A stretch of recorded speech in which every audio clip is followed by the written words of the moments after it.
This chapter now basically has two important parts. This capital structure chapter has two important parts. Okay. The first part now is ideally your selection of financial plan. Okay.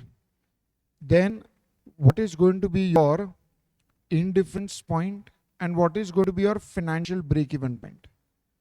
And the second part now is called as your capital structure theories. Okay, these are the two important parts. Okay. Now, when it comes to selection of a financial plan, please tell me the company is going to raise the finance from one source or from multiple sources? Multiple sources. Can I say a company can have various proposals in front of them for the purpose of raising finance? Come on, yes or no? Yes, sir. What are the various proposals for the purpose of raising finance? Can I say a company can have a proposal in which they can raise the finance by debt equity, or else there can be debt equity and preference shares, or there can be only equity? There can be different proposals. Come on, yes or no? Yes, sir. Can we select all the proposals for the purpose of raising finance?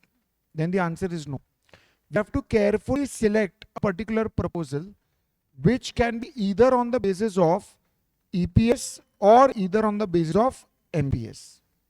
Which proposal will you select? Can I say you will select the proposal in which your EPS is going to be maximum, or you will select the proposal in which MPS is going to be maximum? Okay.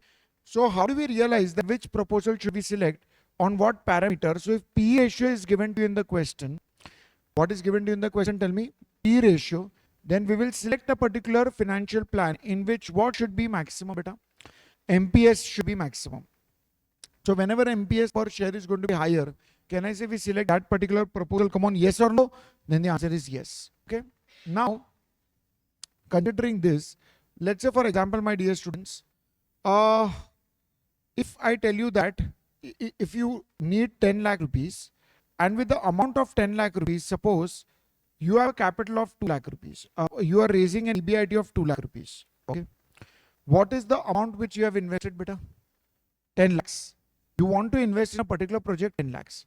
How much is the returns which you are generating? Tell me, 2 lakhs. So can you all please tell me what's the amount of the EBIT, guys? What's the amount of the EBIT which you're generating from the project? 2 lakhs. Now, from this amount of EBIT, what do you subtract? Interest. What do you get? EBT. What do you subtract? Tax. What do you get? NPAT. From NPAT, what do you subtract? Preference dividend. What will you get? Net profit for equity shareholders. This, if I divide the number of equity shares, what do I get? The EPS. So can I say EBIT will be the same throughout? For any particular financing plan we want to select, can I say your EBIT has to be constant? Come on, yes or no? Yes, sir. But depending upon the different type of plans, your interest will change, tax, etc. We'll be getting the EPS and I'll multiply that with what? P ratio. So ultimately get what? Market price per share. And we will select the plan in which the MPS should be maximum. Okay. But what is the meaning of the word indifference point? So indifference point is that level of EBIT. What is indifference point? That level of EBIT at which your EPS should be same. Your EPS should be what, beta? Your EPS should be same. So it is that level of EBIT at which what should be same, beta? EPS. Your EPS should be same. But come out mein, your EPS should be same. So your EPS of plan 1 should be what? Equal to EPS of plan 2. So in indifference point, what do we calculate? We calculate that level of EBIT at which what should be the same, beta? EPS should be same. And that is something which we calculate by using EPS of plan 1 should be equal to your EPS of plan 2. So what is the formula we are going to use? EBIT minus interest into 1 minus tax minus preference dividend. I will divide that with what? Number of equity shares. So this should be equal to EBIT minus interest into what? 1 minus tax minus preference dividend upon number of equity shares. Then we will find your EBIT by considering your EBIT to be S, and we'll get that level of EBIT at which your EPS should be dash. Your EPS should be same. That is something which we call it as your indifference point. Now, my dear students, what is the basic meaning of financial break-even point? So financial break-even point is also that level of EBIT. So in financial break-even point also, what are we calculating? Tell me. EBIT. But at which your EPS should be 0. So because it's a break-even point, na? So what is break-even point? No profit, no loss. So your EPS should be what? 0. So we have to calculate that level of EBIT at which your EPS should be 0. So first of all, have you all understood this first three parts? What are the first three parts? We are going to learn how to select a financial plan which can be either on the basis of, which can be either on the basis of EPS or MPS. If P ratio is given to you, we always select a financial plan on the basis of what? MPS. Okay? And everything should be lower the better or higher the better, beta. Lower or higher? We'll always select the plan in which your EPS or MPS should always be higher. Indifference point. What is indifference point, everyone? It is that level of EBIT at which your EPS should be dash. Your EPS should be same. Your EPS is going to be same. So it is that level of EBIT at which your EPS is going to be what? It should be same. And what about your financial break-even point? It is that level of your EBIT at which your EPS should be dash. Your EPS should be 0. Your earning per share should be 0. So these are the three important things which you have to understand. Okay. Now, what is capital structure theories then? Now, capital structure theories, this is now first we will learn how do we calculate your financial break-even point.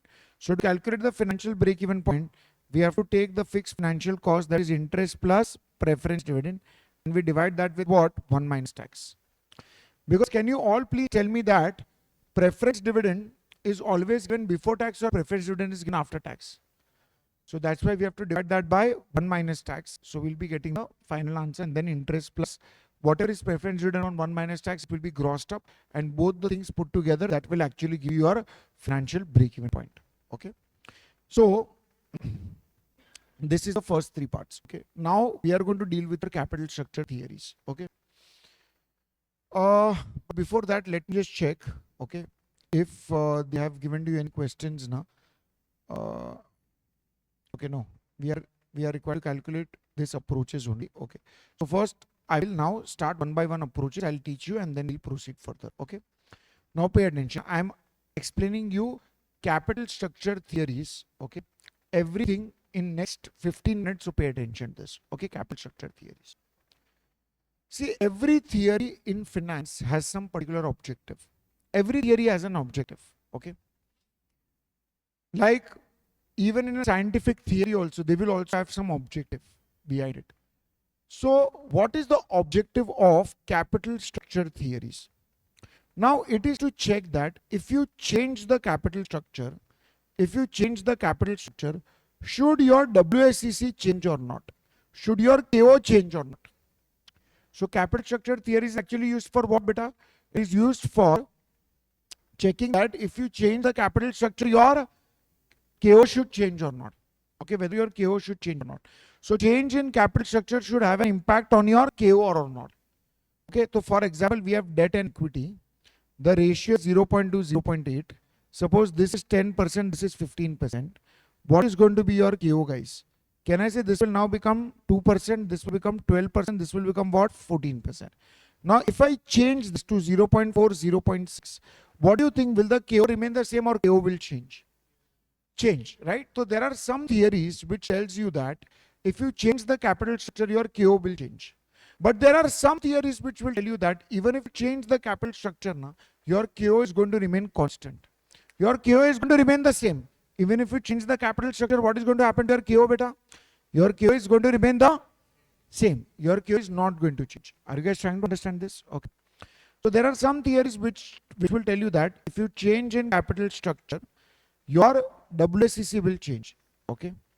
But there are some theories which will tell you that even if you change the capital structure, your WSCC is what? Going to remain constant. It's going to remain constant. Okay.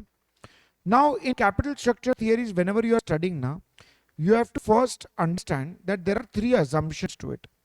How many assumptions are there in capital structure theories? 3 assumptions. The first assumption is there is no income tax. Is there an income tax or no income tax? No income tax. So in entire capital structure theories, Will you find any income tax or there is no income tax, guys? No income tax. Second, it is there is no preference share capital. There is no preference share capital at all. And the third is there is no retention.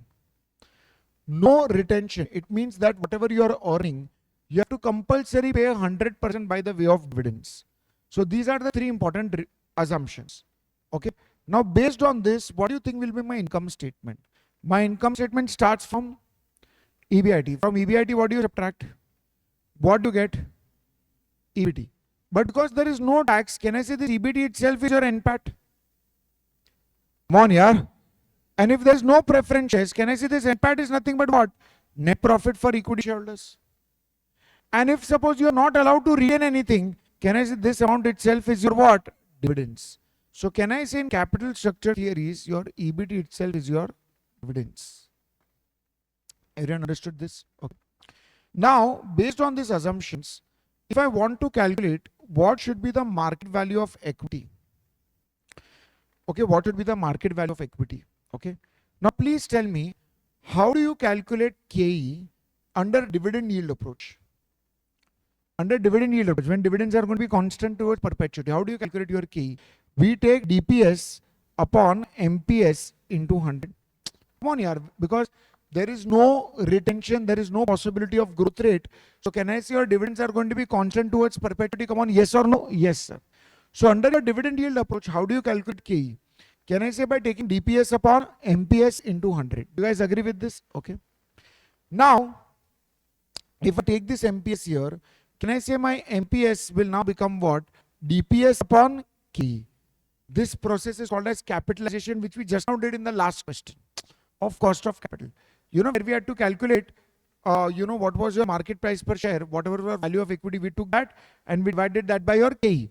So that's how, if I want to calculate now, what should be the total market value of equity? How will you calculate total market value of equity? Can I say I will be taking total dividends and I'll be capitalizing that by KE. Will I get the market value of equity? Come on, yes or no? Yes, sir. But now in this particular case, how do you calculate your KO? How do you calculate your KO? So here there is no need to prepare any table. You know, we used to always prepare table to calculate your Q. But in this part, we don't have to prepare the table. We can simply calculate KO by using EBIT upon market value of firm. Market value of firm is market value of company into 100. So we simply have to take what? EBIT upon market value of the company into 100. Now you must be wondering, sir, why do we have to take EBIT upon market value of the company? Because can I say that EBIT minus interest gives you what? EBT. That EBT itself is your dash, dividends. So whether it is interest or whether it is dividend, your entire EBIT is actually your cost. So you can simply take EBIT and you can divide that by market value of the company into 100. That will give you your Q. Okay. Now please tell me, how do you calculate now market value of the firm now? Can I say your market value of the firm will be nothing but, if I have EBIT, can I say I can capitalize that by Q? Will I be getting the market value of the firm? Come on, yes or no? Yes, sir. Take EBIT and that EBIT you have to divide that with what? Q. That will give you your market value of the firm. Are you guys okay with this? Okay, EBIT upon Q. Now, market value of firm is also nothing but market value of debt plus market value of equity. Now in market value weights also, when you are calculating this, debt, equity, whatever market price, we are writing it down. So this is called as what? Nothing but market value of the firm. So market value of debt plus market value of equity. This will give you market value of the firm. Okay. So first of all, are you all okay with these three assumptions? Based on these three assumptions, are you all okay with the income statement solo? Income statement, everyone, what your income statement will look like? EBIT minus interest. Will that give you your EBT, which is also known as your dividends? What are the three assumptions? Assumption number one, no tax. Number two, no preference shares. And number three, no retention. 100% dividend payout ratio. Okay. Now, are you all okay with how do we calculate market value of equity? So whatever is your dividend, you divide that by KE. How do you calculate KO? EBIT upon value of the firm. And if I have value of the firm, I can capitalize EBIT by KO to get the final answer. And then market value of the firm is market value of debt plus market value of equity. Okay. Now, my dear students, let us first understand, what are the different approaches? Okay. So now I will first give you a short summary that there are in all 4 approaches. How many approaches are there? 4 approaches in capital structure theories. The first approach is actually called as your net income approach. What is it called as? Tell me. Net income approach. Second approach is called as net operating income approach. Okay, but I will first do traditional approach. Here also they have done traditional. So I will take your second approach as your traditional approach. Okay. Then the third approach is net operating income approach. And the last approach is called as MM approach. How many approaches are there, everyone? 4. First approach, tell me. Net income approach. Okay, second approach, traditional. Third, net operating income. And fourth, MM approach. Now, as per your net income approach, you know, even if you change your KE, KD, your KO will be affected. So will your KO change with the change in the capital structure? Come on, yes or no? Yes. Your KO will change. Traditional approach also tells you KO will change. Net operating income tells you that the KO will not change. And MM approach has 2 parts. One, it is without tax, and one it is with tax. So without tax also tells you that will the KO change? Then the answer is no. And with tax, will the KO change? Yes, KO will change. Okay. So out of this 5 subpart approaches, can I say that only 2 approaches, net operating income and MM approach without tax, only these guys tells you what? Even if you change the capital structure, your KO will not change. Rest all the approaches, what are they telling you, beta? Will the KO change? Come on, yes or no? Yes, sir. KO is going to change. Okay. Now, let us talk about net income approach. Now, what does net income approach tells you?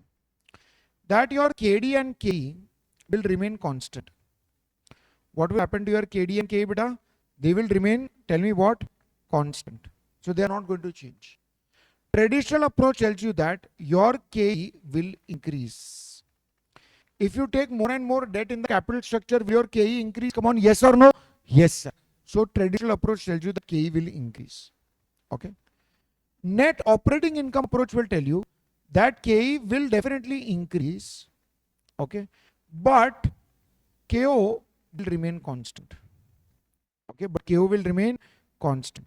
So basically KE will increase, but KE will increase in such a way that benefit of cheaper debt will be compensated by increase in KE. So KE will increase, but KE will increase in such a way that whatever, when you're taking more and more debt in the capital structure, so whatever benefit you are getting from that, that will be compensated with your KE, and the KE is going to remain constant. And MM approach without tax tells you that we are going to use arbitrage profits to understand that the value of the company is going to remain the same. And MM approach with tax tells you that market value of levered company is greater than market value of unlevered company. Okay. I'll explain you one by one everything. Don't worry about it. Okay. But till now, have you all understood at least this much part? Okay. Have you all understood in this chapter, basically how many main parts are there? Tell me. 2 main parts. The first part deals with 3 important sections. What is that? Selection of plan. It can be either on the basis of what? EPS or MPS. Second one was what? Calculation of indifference point. And that is calculating that level of EBIT at which EPS is same. Financial break-even point is also what? Calculation of that level of EBIT at which EPS is going to be 0 because it's break-even. And what is capital structure theories? To check if the change in capital structure will impact WCC or not. How many assumptions are there? 3. First, no tax. Number 2, no preferences. Number 3, no retention. And your EBIT minus interest will eventually give you what? It will give you your EBIT, which is also known as your dividends. Okay. Now, my dear students, give me what is market value of equity formula? Can I say that is nothing but total dividend upon KE? Have you all understood what is KO? EBIT upon value of the firm. Market value of the firm, we take EBIT, we capitalize by KO. and this is market value of debt plus equity will give you total market value of company. Okay. How many approaches are there? Everyone, please tell me. 4 plus 1. Okay. 4 approaches, 4 main approaches. First is what? Net income. Second, traditional. Third, net operating income. Fourth, MM. And MM has without tax, with tax. Now, let us deal with the first approach, that is net income approach. Everyone, please tell me. Suppose this is debt and equity. If I give you, you're listening to me? Okay. Okay, very good. Suppose there is debt and equity. Okay, can you say straight, please? Why, madam? There is debt and equity. Okay. Now, suppose we have debt and equity like this. Debt is 0.2, equity is 0.8. What is the total? 1, right? Suppose this is 10%, this is 15%. Can I say now this will be what? 2%. This will be what? 12%. Total should be what? 14%. Now, if I introduce more debt in the capital structure, what do you think is going to happen here? This will be 6. This will be what? 0.6 into 15. 9. So this is going to be what? No, 9, Nina. Sorry, this is 4.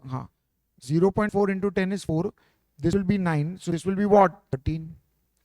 If I introduce more debt in the capital structure, so 0.6 into 10, 6. 0.4 into 15, 6. Can I say this will become 12? So what do you think is happening to the KO? Is the KO first of all changing? And is the KO increasing or decreasing? Because if you introduce more debt, don't you think that debt is a cheaper mode of finance? So debt is cheap. So don't you think that the KO will fall? Come on, yaar. So the KO is definitely going to fall. And what happens when KO falls? Market value of the company increases. So this is the first part, NI approach. Did I change anything in my KE here? No. So now I have a second approach. And the name of the second approach is called as your traditional approach. Now in this traditional approach, will your KE change? Will your KE change? Yes, KE will definitely change. So there is debt and equity.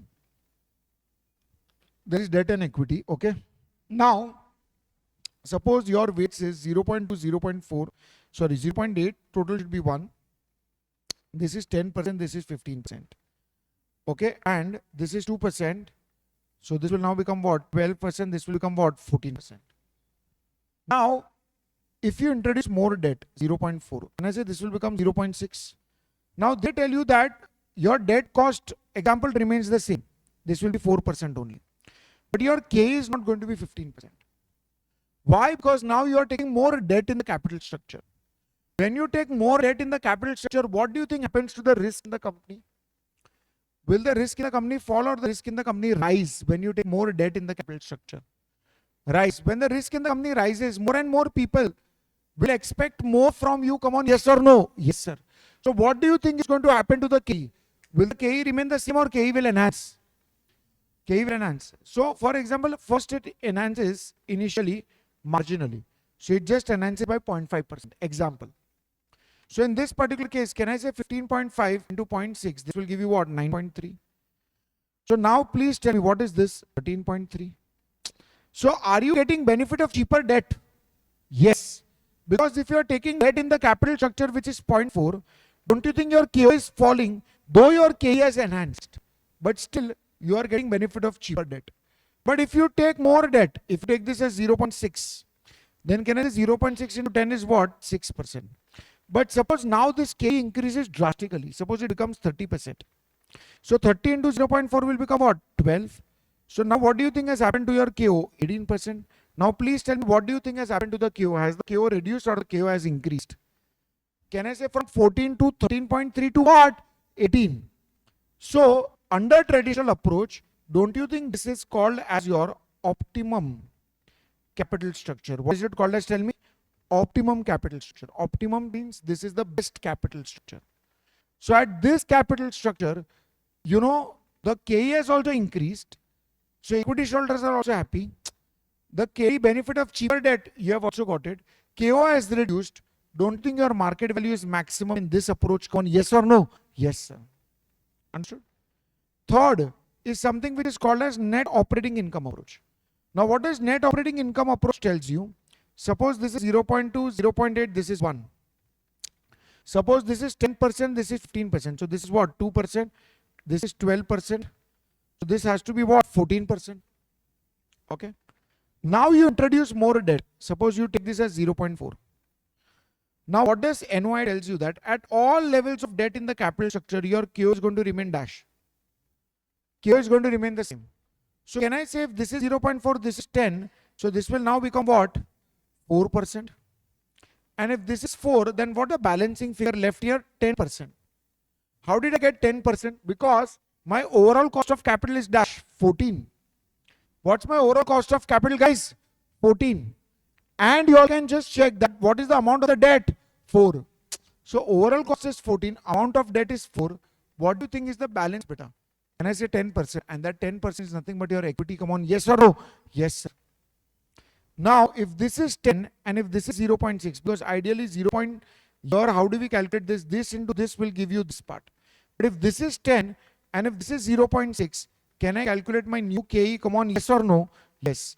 That's 10 divided by 0.6. That is 16.67. So has the KE increased? Under this approach, NOI approach, has the KE increased? But KE has increased in such a way that KO remains dash. KO remains constant. Now you only tell me, what do you think here it will come? Suppose this is 0.6. So this is 0.6 into 10. This is going to be what? 6. Can you please tell me what the balancing figure here? Come on. 8. And if this is 8, and if this is, for example, 0.4, can you please give me what is going to be this part of KE? 20%. That is 8 divided by 0.4. So that is 20%. So now has the KE increased? Come on, yes or no? Yes, sir. KE has increased. But, it has increased in such a way that benefit of cheaper debt gets compensated by the rise in KE.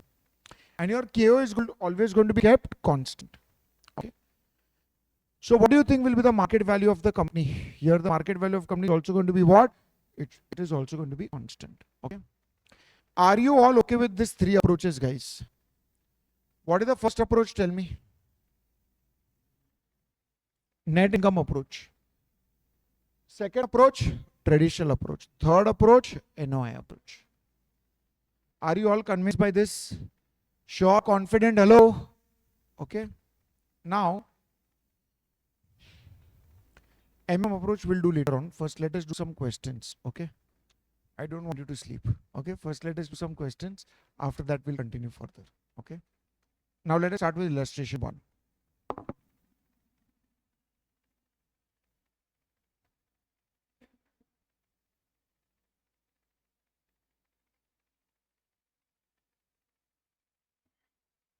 See, what is given to you, just check. Rupa Limited's EBIT is what? 5 lakhs. The company has 10%, 20 lakh debentures, and the equity capitalization rate is nothing but what? 16%. We are required to calculate what is the market value of equity and what is the market value of the firm. Everyone, please tell me what will be the format of the income statement. First, we'll start with EBIT, guys. From EBIT, what will you subtract? Interest. You will be getting EBIT. Okay. Now, this EBIT itself is your dividends. You are required to calculate market value of equity. How will you calculate market value of equity? Hello? I have dividend. Come on, yes or no? Do I have capitalization rate? Yes or no? So can I say I will take dividend and I'll capitalize that by 16%. So 3 lakh divided by 16%. What's the answer, guys? 18 lakh 75,000. Can I say this is nothing but KE? Value of the equity. Come on, yes or no? Yes, sir. How do you calculate value of the firm? Whatever is your value of equity, to that you add what? Value of debt. Market value of equity plus market value of debt. Will that give you market value of the company? Come on, yes or no? Now, what is the debt amount? Your debt amount is what? 20 lakhs. So you add 20 lakhs to this. So this will be what? 38 lakhs 75,000. Superb. And then they've told you what is the overall cost of capital. So that is something which they have asked you to calculate KO. How do you calculate KO, guys? EBIT upon value of firm into 100. Do you have EBIT? How much is your EBIT, guys? Hello? 5 lakhs. Do you have value of the firm? Yes. You'll be getting this as 12.90%. Superb. Everyone understood this? Okay. Now traditional approach. Let us do illustration 2. Indra has an EBIT of what? 1 lakh. The company makes use of both debt and equity. The firm has 10% debentures of 5 lakhs and firm's equity capitalization rate is 15%. You are required to calculate value of the firm and oral. This is the same thing. There is no need for any traditional approach here. Normal calculations will only go. Please tell me EBIT minus interest, what will you get? EBT. Can I say this EBT itself is nothing but your dividends? Now if I want to find out value of the firm, everyone please tell me what will be the formula. Can I say market value of equity plus market value of debt? That will give you total market value of the firm. Come on, yes or no? Yes, sir. How will you calculate value of equity? You will take your dividend and you will capitalization rate that by 15%. So what is the final answer, beta? 3,33,333. Is this the value of equity? Come on, yes or no? Yes, sir. What is the value of the debt? Your value of the debt is 5 lakhs. You add 5 lakhs to it. So you will be getting 8,33,333. Got it, everyone? Okay. Then they asked you, what is the overall cost of capital? Guys, do I have the EBIT available? How much is that? 1 lakh. Do you have the value of the firm available? How much is that? 8,33,000. So you take EBIT divided by value of the firm. You will be getting the final answer, which is 12%. Okay. Question number 3. Now determine the optimum capital structure of the company from the following. So now see, we have options given to you. We have cost of debt, we have cost of equity, and then we have percentage of debt on the total value. Okay. Now basically we have to find out the optimum capital structure. When I say optimal capital structure means the capital structure in which your KO should be dash. Maximum or minimum? Minimum. Your KO should be minimum. Okay. Now see, how will I do this? Guys, do you have KD? Yes. Do you have KE? Yes. And you also have the proportion. Okay. So can I put it like this? That if you have your option 1, you have your KD, you have your KE, you have weights of debt, you have weights of equity. So what will be your KO? Can I say KO will be nothing but weighted average? Hello? It will be weighted average. So we need to check whatever is your weights of debt into cost of debt plus whatever is your weights of equity into cost of equity. That will give you nothing but your KO. What we used to prepare in table, we used to do this only. From weights we used to multiply its cost and then we used to sum it up. We used to get nothing but your KO only. Come on, yes or no? Yes, sir. So here the same concept. What's your KD, everyone? 11. What's your KE? Come on fast. What's your KE? 13. What's your weights of debt in the first plan? So can I say entire thing is what? Weights of equity. So will this be nothing but 13%? Come on, yes or no? Yes, sir. In the second part, give me cost of debt. 11%. What's your cost of equity? What's your weights of debt? 0.1. Can you please give what's your weights of equity? Now how will you calculate your Q? So take 0.1 into 11, put that in memory, and take 13 and multiply that by 0.9, put that in memory, press memory recollect. Will you be getting 12.8%?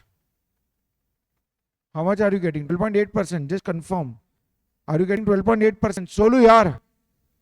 Then similarly, we are going to calculate this for every part. And which structure will we select, beta? The structure in which your overall cost should be maximum or should be minimum? Minimum. So which structure has minimum? Can I say second part? 12.8%. Everyone understood this? Come on, yeah.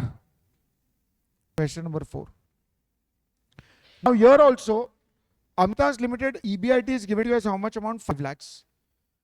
The firm's cost of debt is given to you as what? 10%. And the currently the firm employs 15 lakhs of debt. The overall cost of capital of the firm is 15%. You are required to calculate what is the value of the firm.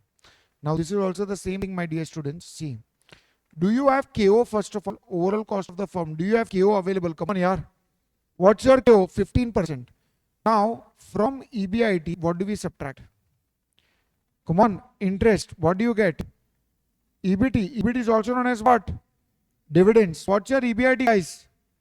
5 lakhs. What's your amount of interest? 15 lakh, multiply that by 10%. 1 lakh 50. What's your dividend? 3 lakh 50. If I ask you what is the value of the firm, and if I have the KO available, can I say I can take EBIT and capitalize that by KO? Yeah. Okay. So in that particular case, what is the value of the firm which I'm getting? 33 lakh 33,333. Right? What's the second part? Cost of equity. Now, how will you calculate your cost of equity? See, to calculate cost of equity, what's the formula for K?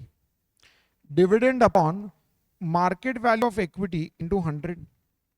Are DPS upon MPS into 100.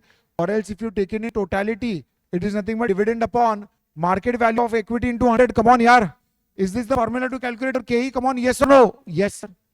Now just check and tell me, in the income statement, do you have dividends? What we just prepared, do you have dividends? Come on. What is the amount of dividends? 3,50,000. But do I have market value of equity? No, I don't have, but I can find it out. What is the market value of the equity beta? Whatever is the market value of company, from that if I subtract market value of debt, will I get market value of equity? Come on, yes or no? Yes, sir. What is the market value of the company, guys? The market value of the company is 33 lakh 33,333. What is the market value of debt? 15 lakhs. Now give me market value of equity. 18 lakhs. Multiply this by 100. You will be getting your key. What's your key? 3,50,000 divided by 18,33,333. 19.09%. Just check. Are you all getting the KE as 19.09%? Superb. Have you all understood this? Okay. Okay. Now let's do question number 5. Illustration 5. Alpha and beta are identical except for its capital structure. Alpha has 50% debt and 50% equity, whereas beta has 20% debt and 8% equity. All percentages are based on market value terms. The borrowing rate for both the companies is 8% in a no tax world. So borrowing rate is what? Nothing but what, beta? 8%. So your KD is nothing but 8%. And the capital markets are assumed to be perfect. If you own 2% of the shares in Alpha, determine your return if the company has net operating income of 3,60,000 and the overall capitalization rate of the company, which is given to you, that is KO, which is nothing but 18%. Okay. Now you have to calculate what is the return for an investor. Okay. And also calculate the implied rate of return on the shares of Alpha. Beta has the same net operating income as that of Alpha. You are also required to calculate your implied rate of return and why is it differing from Alpha Limited. First step is we have to prepare the income statement. Do you have EBIT which is given to you 3,60,000? So you are 3,60,000. Okay. Now please tell me, what is your capitalization rate of the company? 18%. So now you will be getting your value of Alpha Limited, which is nothing but what? 20 lakhs. Now they have told you that if the value of Alpha is, how much was it? 20 lakhs. In that we need to check what is the proportion of debt and what's the proportion of equity. How much percentage debt have they told you in the question? 50%. So that is nothing but 10 lakhs of your debt and 10 lakhs of your equity. Okay. And they have told you that the borrowing rate is this, and also at the same time they have mentioned that if 2% of the shares of Alpha, if you own 2% of the shares of Alpha, determine your return if the company has the net operating income of 3,60,000. Please tell me, if you have 2% shares of Alpha, how much percent equity do you have? This is equity, this is debt, right? So total equity of Alpha is nothing but how much? What is the total equity of Alpha? What is the total equity of Alpha? 10 lakhs, but you are holding how much percent? 2%. Can you please give me what is your market value of holding? 10 lakh into 2%. Can you please tell me how much is that? 20,000. Okay, so this is your holding. Now, from EBIT, if I subtract interest, what do I get? EBIT, which is also known as your dividends. Can you please tell me what is the rate of interest which they have given to you? 8%. So your EBIT was, how much was your EBIT, guys? Your EBIT was 3,60,000. So from 3,60,000, if I subtract now interest part, which is 10 lakhs into 8%, can I say this is 80,000? So what's my dividend, guys? 2,40,000. But you are holding how much percentage stake? 3,60,000 minus 80 is how much? 2,80,000. Sorry, this is 2,80,000. And you as an investor, you are holding how much percentage stake? 2%. So you multiply this by 2%. How much? 5,600. Now can you please give me what's your return? You are getting 5,600 and you invested how much? 20,000. Give me the percentage. How much is it? 28%. So you should all be getting this as 28%. Are you all getting this? Okay. So this is the return which you are generating, and the implied rate of return is nothing but 28%. Second part, the same you have to do it for beta. So beta has the total value of the company of 20 lakhs. Now, why do I say that the beta is this? Your beta is the same total value of the company? Because in question, they have told you now they are identical except the capital structure, where this is given to you, and everything else is going to be the same, and its capital markets are assumed to be perfect. So beta also has the same value. Come on, yes or no? Yes, sir. How much is that? 20 lakhs. Hello? 20 lakhs. Okay, but their proportion is different. What's their proportion? This is debt, this is equity. So from EBIT, if you subtract your interest, you'll be getting 3,28,000. Now, if you take 3,28,000 divided by 60 lakhs, what's your implied rate of return? 20.5. What was our implied rate? 28. What is this implied rate, which is 20.5? Now, why do you think that your return of alpha is better than beta? Now, that is because we have more debt in the capital structure. Just check. Alpha uses what? More debt in the capital structure. When you use more debt in the capital structure, now you enjoy the benefit of trading on equity also. You enjoy the benefit of tax savings on interest also. So apparently what happens is that the equity shareholders will get definitely more benefit. Come on, yes or no? Yes, sir. So that is why, if you guys can just check this out, you will come to know that implied rate of return on beta is lower than alpha, because beta uses less debt. Beta uses what, beta? Less debt in its capital structure, and as the equity capitalization rate is linear function of debt to equity ratio, when we use NOI approach, the decline in the equity return offsets the disadvantage of not employing benefit of the cheaper debts. So we are not going to get any benefit of a cheaper debt in this particular case. Okay. So this was your NOI approach. Are you all okay with this? Okay. Now we will be doing your MM approach. So now we are starting with your MM approach. Okay. Now this is something which you are going to do it with the help of your arbitrage. First 5 questions absolutely clear, guys. Okay. First 5 illustrations. Are you all fine? Okay with this much part? Okay. Now we are going to do something with regards to your arbitrage. MM approach. So I have done questions on illustrations which were given to you on net income approach, traditional approach, NOI approach. Now we are doing MM approach without tax, where there is what? Concept of arbitrage profits. Are you all ready? Okay. Now see. What is this MM approach? Without tax. Okay.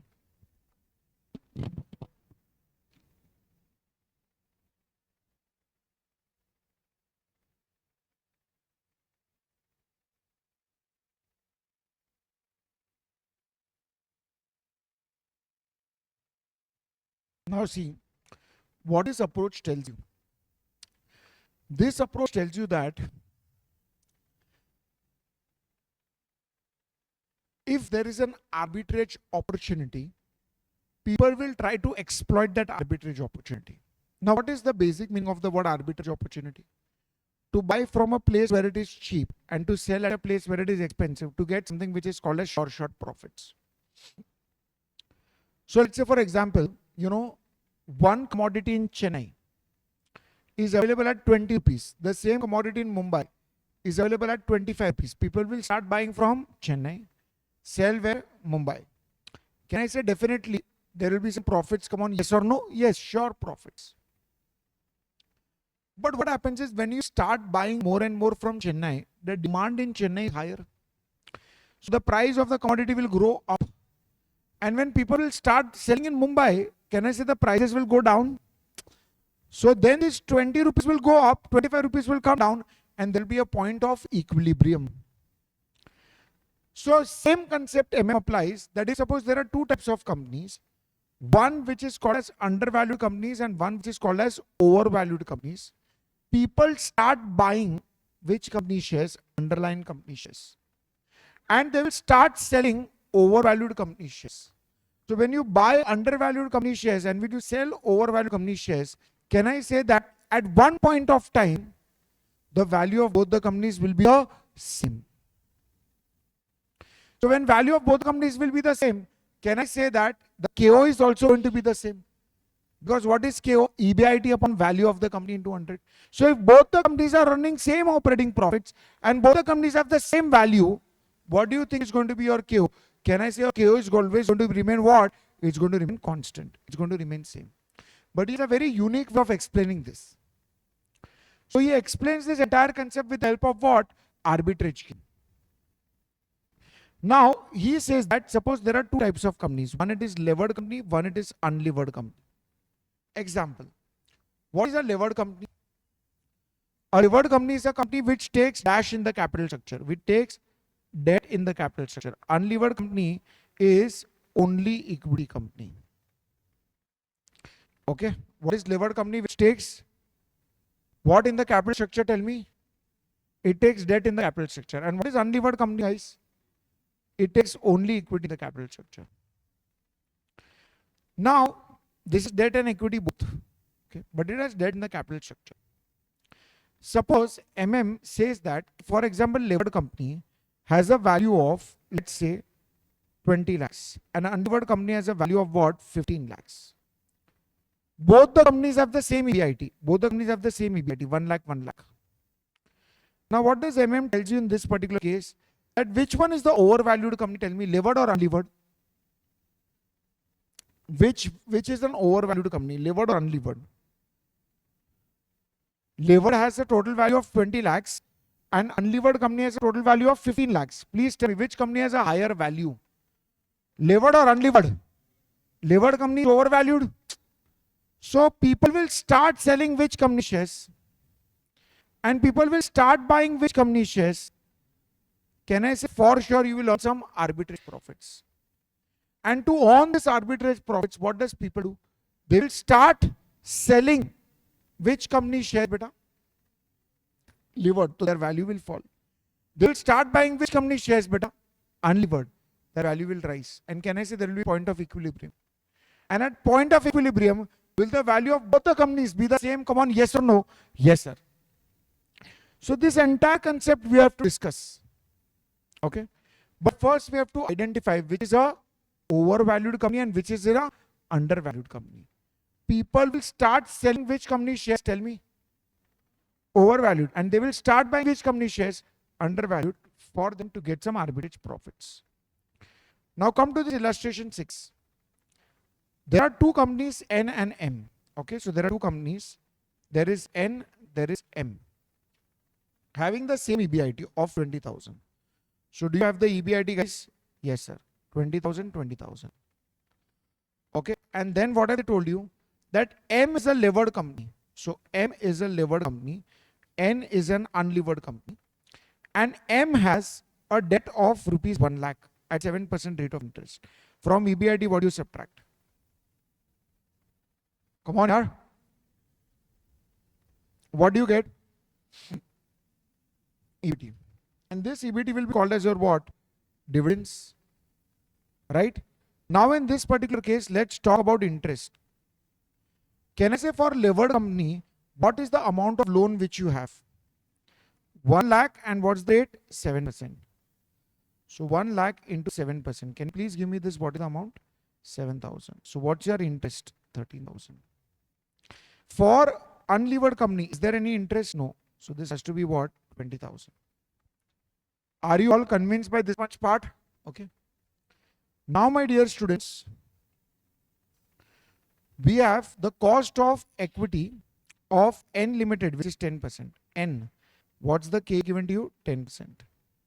What is your K available for M limited? Tell me. 11.5%. Compute how the arbitrage process will be carried on. Okay. Now tell me one thing. What is the market value of equity for N limited? How will you calculate market value of equity? You all have to answer. Come on. How will you calculate market value of equity? Can I say I will take dividend? Very good. Upon what? KE. What's my dividend, guys? 20,000. Divide that by KE. Can I say this will become what? 2 lakhs. Here it is going to be 13,000, which I'll capitalize by 11.5%. Give me this. 13,000 divided by 11.5%. 1 lakh 13,043. Have I got market value of equity? To this market value of equity, what will I do? Market value of debt. Can you give me unlevered company? Is there any debt in the capital structure?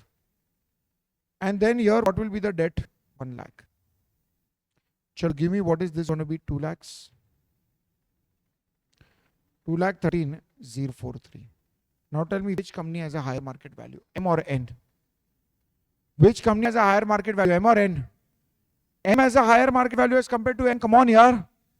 So M has a higher market value as compared to your N. So can I put it like this? कि भाई ये जो levered company है ना, this has a higher market value. So this is an overvalued company and this is what? Undervalued company. What do you think you should do? You should start selling which company shares? M. And you should start buying which company shares? N. Okay. So assume Mr. X, an investor in N limited. M. Overvalued companies is M. So first let us assume Mr. X is an investor in M limited. Which company is just overvalued? So he is an investor in overvalued company at the rate of 10%. So he is an investor at what percentage rate, guys? 12%, 10% rate. So if he's going to sell this, what is going to be the sales proceeds which will be generated? Okay, if he sells 10% stake, okay, if he sells the 10% stake, can I say that what is the market value of equity, guys? What is the market value of equity, everyone? 1,13,043. Now, if he is going to sell 10% of his stake, is he going to get entire 1,13,043? Or will he get 11,304? 11,304, which is nothing but the 10% of market value of equity. Come on, yaar. Okay. Now, this is the amount which is available. So, has an investor sold shares of M Limited? Come on, yes or no? Come on. And they have sold the shares. So, how much money he has received? 11,304. Now, what should he do? He should buy shares of N Limited. Okay, which is an undervalued company. But N Limited does not have any debt in the capital structure. So that is why to maintain the same level of risk, what did I just say? To maintain same level of risk, what Mr. X is supposed to do? So X will borrow. What X is going to do? Borrow. X is going to borrow. So now in what proportion should X borrow? So in the same proportion of whatever was the debt equity of N Limited. So for M Limited, you all just check what was the debt? 1 lakh. And what was the equity? 1,13,043. Now he has sold 10% shares. So he has got 11,304. So what should be amount of debt? You cross multiply, you will be getting this as 10,000. So this is the amount of borrowings which you have got. Okay. So X will borrow 10,000 and that also at what rate of interest? So at the same rate of interest, which is going to be what? 7%. Are you all okay with this? Okay. Now please tell me, what are you going to do? We'll be taking EBIT. From this, what do you subtract? What do you get? Okay. Okay, we have already done that, but wait. 10,000 at 7%. He's going to take it. Okay. Now, can you please tell me what's the total proceeds which he has? What is the total proceeds which he has? Can I say 11,304 he has? plus how much amount he has here? 10,000. So can you please tell me how much amount does he have? 21,304. Now what do you think you should do with this 21,304? Can I say he can invest in N Limited, which is an undervalued company? So now we will write down what? Buy shares of N Limited. We'll tell him to buy the shares of N Limited. Now when he will buy the shares of N Limited, he will become the shareholder of which company? N Limited. So can I say if he becomes the shareholder of N Limited, will he get some dividends from N? Solo yaar. Yes sir, he is going to get some dividends from N. But how much dividends is he going to receive? So just check. What was the total dividends, guys? 20,000. Will he receive entire 20,000? Will he receive entire 20,000? That 20,000 was when the market value of equity was 2 lakhs.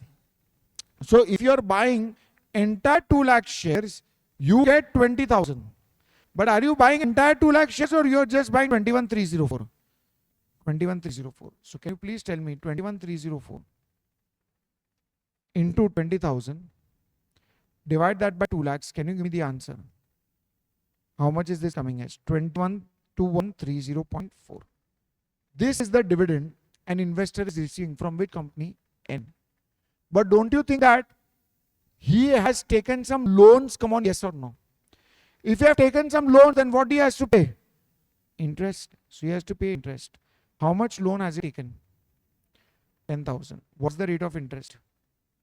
So can you please tell me what is going to be your interest? 700. But also we have to subtract what is the dividend lost from M Limited. Because earlier we were stakeholders in which company? Earlier we were stakeholders in which company?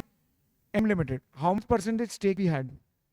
10%. So can I say that we had 10% stake, so we were earning dividend of, or were we earning dividend of entire 13,000? We had all the shares or we had only 10% of the shares? So can I say our old stake was 10%. So how much is this what we are getting? 1,300. Come on, yaar. So now please tell me, is there any arbitrage gain possibility or not? How much is that? 130. So this is your arbitrage gain. And people, to exploit the arbitrage gain, what they will do? They will start buying undervalued company shares and they'll start selling overvalued company shares. Can I say there will be a point of equilibrium later on? Come on, yes or no? Yes, sir. Convinced? So this is the entire steps which you have to follow in your arbitrage process under MM approach. Okay. Now, my dear students, what's the next part? Okay. So this is what alternative strategy 1300 and all those things what we calculated is given to you here. Okay. Now illustration 7. Now what is illustration 7, guys? In illustration 7, you will see that which company has a higher market value. So you will see now your unlevered company has a higher market value. So you should sell your stake from unlevered company and invest where? Levered company. For sure you earn some arbitrage profits. Okay. Now just check this out here. Illustration 7. Okay. Now see what is given to you. How do we start, beta? Income statement?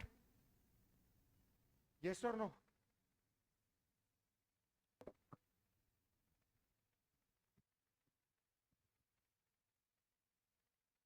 Okay, so there are two companies. What are the two companies, beta? Levered, unlevered. Okay. Now what is given, you just check. You have capital employed 2 lakhs, EBIT is what? 30,000, K is 12.5%. Oh no, this is normal only. This is from levered to unlevered company. Oh, this is the exactly what we did earlier. The same part is getting repeated. I think in the next question there is change. Unlevered company is more than levered. Okay. So this is normal question only. What we just now did. What did we just now do? Can I say we shifted from dash to dash? Can I say we shifted from levered to unlevered? See, just check what is your K which is given to you. 12.5%. Now see, how will we come to know? Just check what is the value of equity for levered company. See, this is the income statement. Your dividend is nothing but what? 20,000. Once we capitalize it at 12.5%, it is 1,60,000. So don't go by this book values. Huh? Do we have to go by book values or do we have to go by market values? Market values. So that is why we calculated your value of equity. It came as 1,60,000. This is 1 lakh. This is 2,60,000. This is 2,40,000. Don't you think 2,60,000 is greater than 2,40,000? Come on, yaar. So which company has a higher market value, levered or unlevered? And you have to be an investor in which company? Levered. Sell your stake and invest where? Unlevered. For sure you will earn profits. In our example, I just assume the investor stake to be what? 10%. Just check here. The investor stake is given to you as what? 15%. Follow the same steps, you will be getting the answer. Okay. So this is your question number 7. Now I am doing question number 8. Now what is your question number 8? Question number 8 is nothing but we are shifting from dash to dash. Unlevered to levered. Okay. Now we are shifting from unlevered to levered. Okay. Question number 8. Let's do this. See, now what is going to do? There are two companies. Okay, so question number 7 was very similar to what we have done in illustration 6. Solu yaar. So this was nothing but your levered to unlevered. Now illustration 7 and 6 were same. Now we are doing illustration what? 8. Now you know from where are we shifting where? We are shifting from unlevered to levered. We are shifting from unlevered to levered. Okay. Just check this out.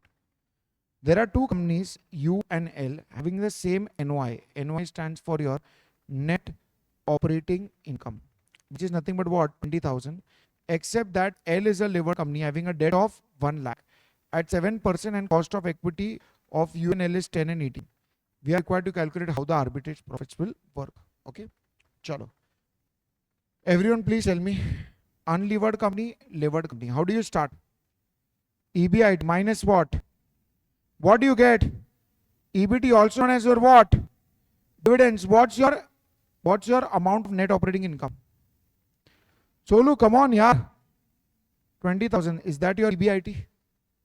Okay. Please tell me what's the amount of the debt? 1 lakh. What's the rate? So 1 lakh into 7%. What's your interest? What's your dividend? 13,000. Here there is no interest. This has to be 20. Are you convinced? Okay. Now what's your KE? Let's check your KE. What's your KE? Your KE for U is what? 10%. What's your KE for L? 18%. Can I get market value of equity? Chalo fast. What's the market value of equity? This is 2 lakhs. You take 13,000, you divide that by 18%. This is 72,222. What's the market value of debt? For unlevered company it's 0. For market value of debt, this is 1 lakh. Can you please tell me now the total market value of the company is 2 lakh and 1,72,222. Now which company has a higher market value? Unlevered. So we are what? Overvalued companies, and this is what? Undervalued. What should you do? What should you do? You should sell. You should go from dash to dash. You should go from unlevered to levered. For sure, will you make profits? Yes. So now let us assume Mr. X has how much percentage stake? 10% stake. In which company? In unlevered company. So therefore, what is going to be the sales proceeds? Can you please tell me what's going to be the sales proceeds? 2 lakhs into 10%. What is this amount going to be? Can I say this will be 20,000? Solu yaar. You are going to receive sales proceeds of rupees 20,000. Okay. Now, what are you going to do with the same? We are going to invest it. Where to invest? Invest in levered. Levered company, does it have debt and equity both in the capital structure?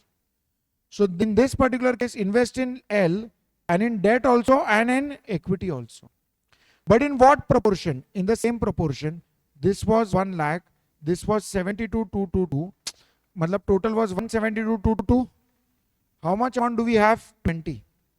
So now this 20,000, divide that by 1 lakh 72,000 to 1 lakh 72,222, and then multiply that by 72,222. You will be getting this as 8,387. This much you have to invest in equity. Are you all getting this? And from 20,000, if I subtract 8,387, so how much amount I have to invest in debt? 11,613. And if you invest in debt, what will you get? Interest. So we will invest in debt and equity. In that case, we were taking loan and investing. Here the amount which we have, we are investing that in debt and equity. Are you understanding this? Okay. Now, what is the rate of interest which you are going to get? 7%. Now, what is going to be your interest income from levered company? So that is 7% of 11,613. Can you give me this? 812.91. What is your dividend income which you are going to get from levered company? So the dividend income which you are going to get, that will be on the 8387 which you have invested, right? So they are giving you dividend which is 13,000 when you have invested 72,222. So if you would have invested 72,222, you would have got 13,000. But how much you have invested? 8387. How much will be this? 8387 into 13,000, divide that by 72,222. So this will be coming as how much amount? 1509.6. Okay. How much is the total amount which you are getting? How much is the total amount which you are getting? If you just check this, you are going to get 2322.57. Now, where were you earlier? In levered or unlevered? Unlevered. So, what is your dividend lost from unlevered company? So, in unlevered company, how much dividend was given? 20,000. At you are having 10% stake. So, 20,000 into 10%. How much dividend are you losing? 2,000. So, what's your arbitrage gain? 323. This is your arbitrage gain. So, I have taught you both the methods. Okay, if it is levered to unlevered, what you have to do? And if it is unlevered to levered, what you have to do? You just have to follow all the steps. Okay? Are solo yaar? Okay. See, alternative, we can also invest in the entire amount, and that's what we have done. That is something which is given to you. Okay. And question number 10 now. Now this is very simple. Question number 9 is very similar to question number 8. Here now they have given to you how much percentage stake does an investor have? 50% stake. So can I say it's the same part which will be repeated? Come on, yes or no? Yes, sir. So the same part which will be repeated, but now an investor is holding how much percentage stake? 15% stake. So that was 10%. This is how much? 50%. And that's how we have to solve it. Okay. Now let us do illustration 10.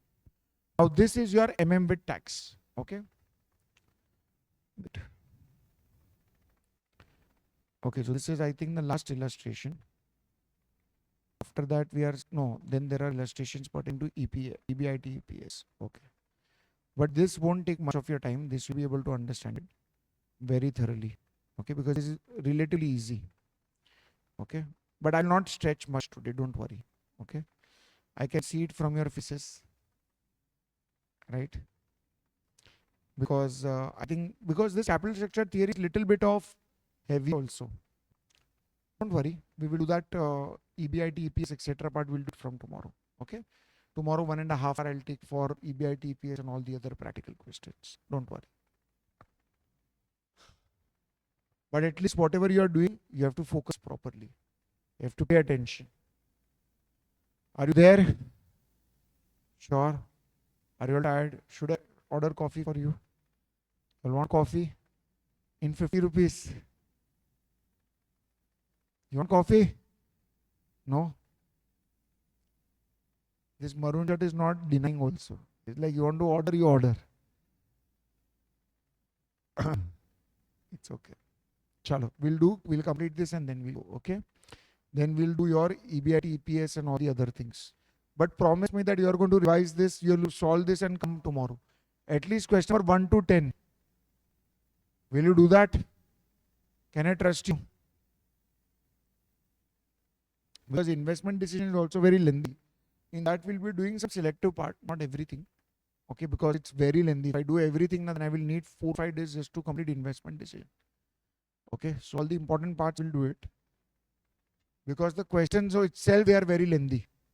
Very lengthy to solve. So every method, one question will revise for investment decision. Okay. It's not possible to revise the entire investment decision. You just check what are the number of illustrations which they have in the book. Just check. Anyone who has the book, just check investment decisions. 18-20 illustrations are there. And then practical problems also are massive. Huh? 14 around. So 30-35 questions is not possible to revise. So that we will try as much as possible, covering all the methods and all the types. But at least this is something which I wanted all to do it. Okay. But are you guys understanding? Okay. Sure, confident. Okay.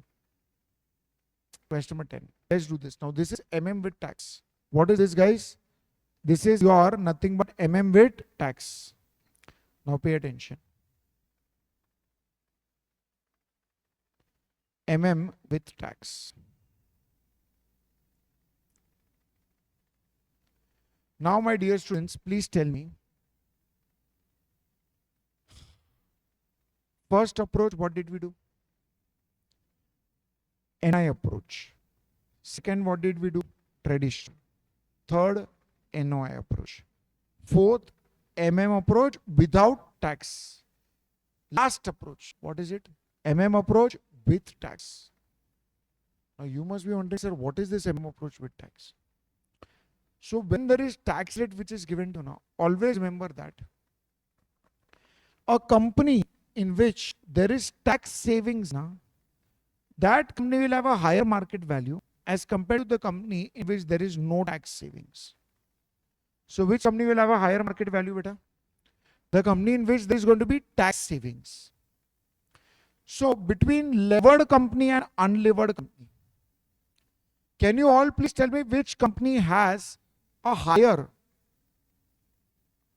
value as compared to the other? Levered will have a higher market value or unlevered will have a higher market value?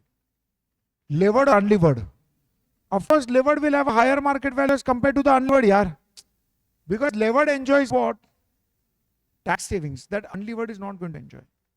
So that is why MM says that market value of levered company should always be market value of unlevered company plus debt into tax. Are you guys trying to understand what's the formula, beta? What is the formula for market value of levered company? Market value of unlevered company plus what? Debt into tax rate. That will actually give you dash. What it will give you? That will give you your market value of firm. That is market value of the levered company. Which is market value of unlevered company plus what? Debt into tax rate. Are you guys first understanding what is the question? Okay, that market value of levered company is what? Market value of unlevered company plus what? Debt into tax rate. Now, this debt into tax rate deals with what? It deals with your tax savings on interest till perpetuity. Okay, so that is the meaning of this. That is tax savings on interest till perpetuity. Okay. Now just check what is this question. Blue Limited is an all equity finance company and is considering the repurchase of 275 lakhs of equity shares and to replace it with 15% debentures of the same amount. Please tell me first, this particular company was levered company or it was unlevered company? Blue Limited was an all equity finance company. So can you please tell me, was it a levered company or it was an unlevered company? It was unlevered. What the company is trying to do? They want to repurchase equity shares and they want to replace it with debt. So now this unlevered company wants to get itself converted into dash. Levered company. Please tell me, Blue Limited will have a higher market value under which situation, beta? Can I say levered or unlevered? Can I say once they will turn into levered company, they will have a higher market value? Come on, yes or no? Yes, they will have a higher market value. And then current market value of the company is what? 1750 lakhs. So can I say this is nothing but market value of unlevered company? At present, what is the value? 1750. What is the cost of capital which is given to you? So that is nothing but 20%. EBIT are expected to remain constant in future years and the company has a policy of distributing its entire earnings by the way of dividends. Assuming that the corporate tax rate is 30%, you are required to calculate the impact of the following on the account of the change in the capital structure. First is your market value of the company, overall cost of capital and cost of equity. See, first, please tell me guys, we had market value of unlevered company. How much was that? 1750. And they have told you that what was the cost of capital beta? 20%. So can I say that if the company was unlevered company, this entire thing is nothing but market value of equity? Come on here. This entire thing is market value of equity because there is no debt. And if this is 20% KO, can I say that is nothing but your KE is 20%? Now if you take 1750 and multiply that by 20%, will I get your dividends? What will be your dividends, everyone? How much? 350. Now please tell me, EBIT minus interest, what do you get?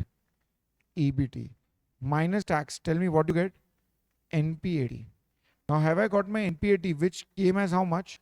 350 lakhs. Okay, so what did I do? I simply took my market value of equity and multiplied that by 20%. So whatever was your market value of equity, if you multiply that by 20%, what will you eventually get?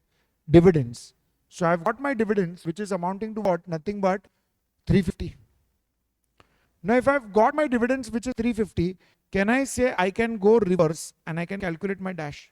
EBIT. What's the tax rate, guys? What's the tax rate? 30%. So 100, 30, this will be 70. Can you give me what is going to be your EBT, guys? 500. There is no interest. EBIT is 500. But now you are converting from dash to dash.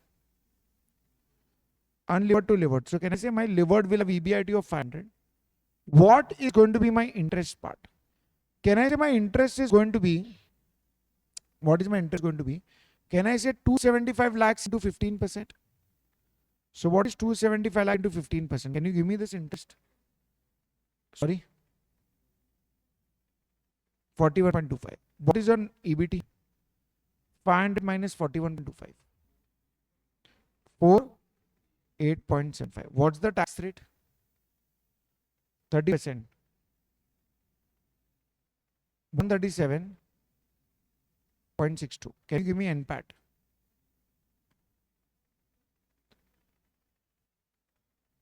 .125. So this is the net profit available for equity shareholders after the company becomes levered company. 321.125. Okay. What have they asked you? What is the market value of the company after restructuring? After restructuring means after taking debt in the capital structure. Can you give me market value of the company, everyone? What is market value of the company, boss? Can I say that is nothing but market value of equity plus market value of debt? But this is not the formula which we are going to use.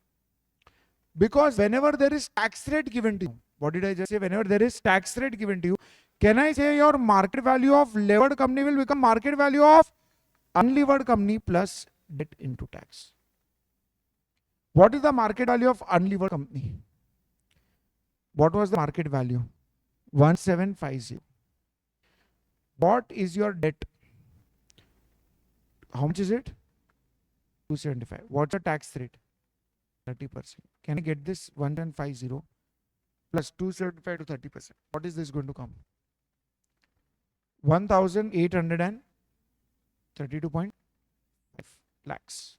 Just check this. This will be 1832.5 lakhs.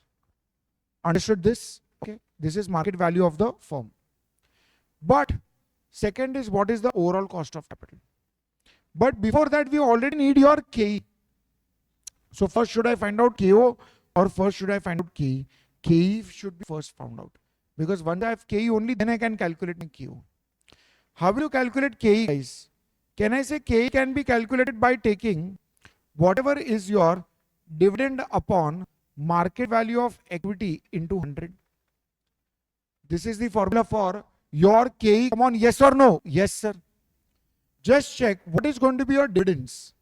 So my dear students, your dividends after you are doing capital restructuring, what is the dividends which you have? After you are doing capital restructuring, what is the dividends which you have? Your dividend is 321.12 lakhs. So can I say I can take 321.12 lakhs and I can divide that with what? Whatever is your market value of equity to get your KE. Because I want to first find out my KE. So what is my KE? Market value of firm minus market value of debt. What was the market value of firm? 1832.5. What was your debt? 275. Can you please give me what's your market value of equity? 1557.5. Can you please give me what's your KE now? Because it's dividend upon market value of equity into 100. So what's your KE? 321.12 divided by 1557.5 into 100. Sorry? 20.62%. This is your KE. Just check. Your KE should be coming as 20.62%. And then how will you calculate overall value of the firm? We have equity, we have debt, we have the amounts available. So this is the amounts. So this will be the weights. Ultimately, this will be your overall cost of capital, which will be 19.11%. So this is what you have to do it. This is how you have to calculate it. So you will be getting the KO, which is nothing but 19.1%. Have you understood this? Okay. So yeah, this is your final answer, and that's how we have to solve it. Okay. Now we will put an end to today's lecture here only. This EBIT, EPS relationships and all those things will be starting from tomorrow. So question number 12 onwards, 12, 13, 14, all these are very good questions, illustrations. We'll be doing that tomorrow. Then we will do the practical problems. But have you all understood this illustration 1 to 10?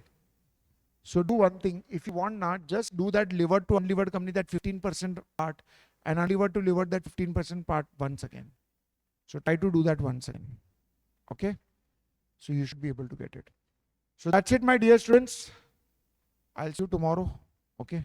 At 10:30, we'll continue then. Okay? Bye guys. Take care. See you. Bye.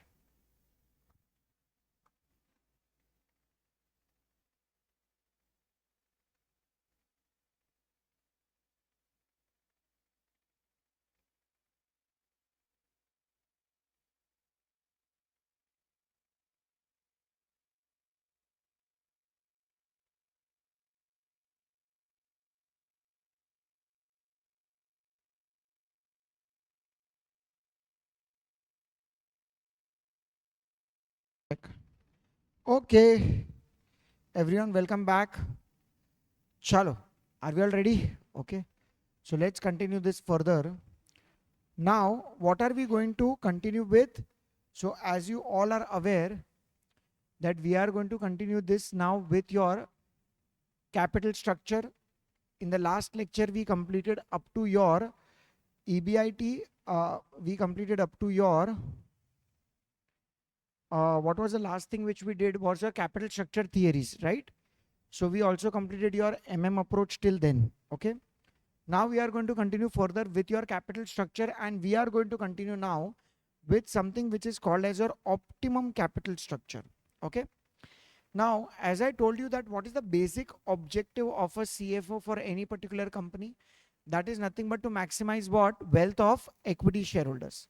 So you will be definitely having, different types of financial plans, and we have to select the best financial plan in which what should be maximum beta. Then can I say we have to select the proposal in which what should be maximum? The EPS should be maximum. Okay. And if the P ratio is given to you, then what should be maximum beta? Your market price per share should be maximum. Are you able to recollect this? Okay. So now in this next particular optimum capital structure, we are going to do the relationship of what? EBIT, EPS and MPS. Okay. So now let us do this illustration level to understand this in much better way. Okay. See what is given to you. Let us check this out. Suppose that a firm has an all equity capital structure consisting of 1 lakh ordinary share of ₹10 each. Okay. So basically the firm or the company already has some number of equity shares, and how much number of equity shares we have? 1 lakh shares. The firm wants to raise ₹2,50,000 to finance its investment and is considering 3 alternative methods. Now, how much amount do you need, beta? 2,50,000 you need it.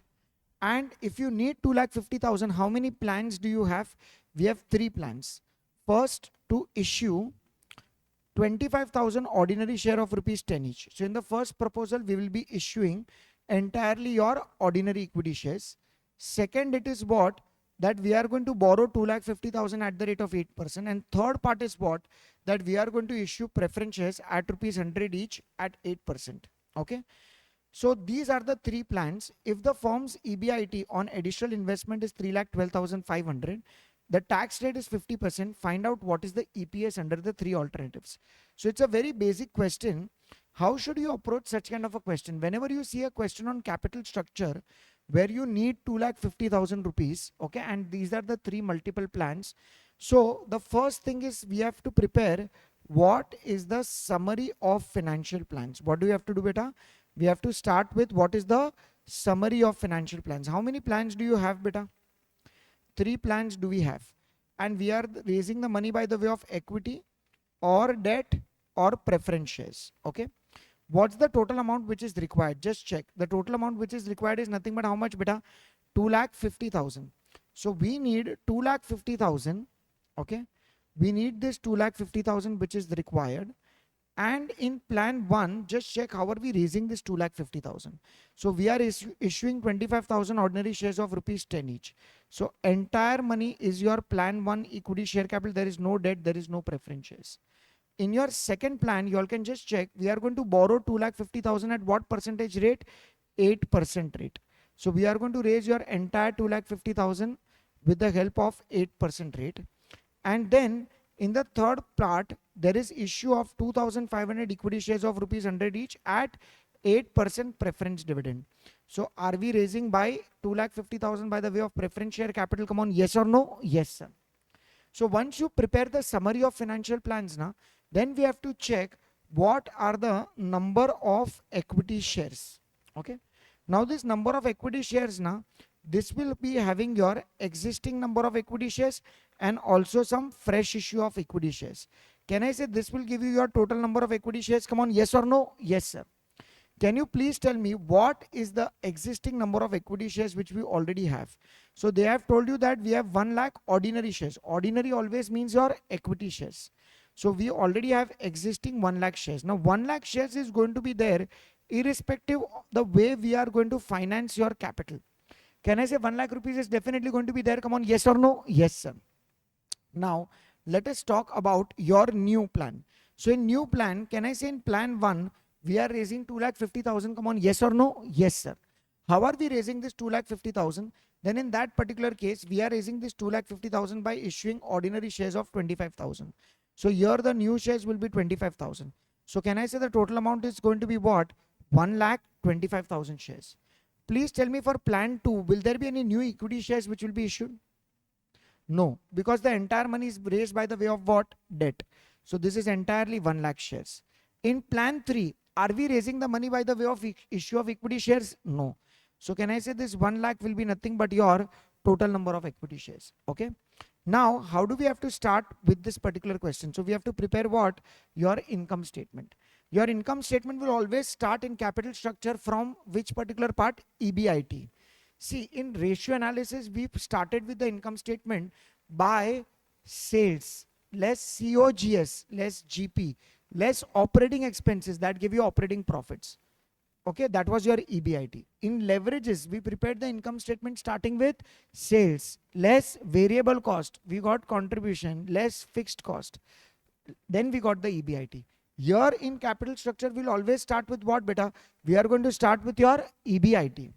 From EBIT, what do you subtract, guys? Interest.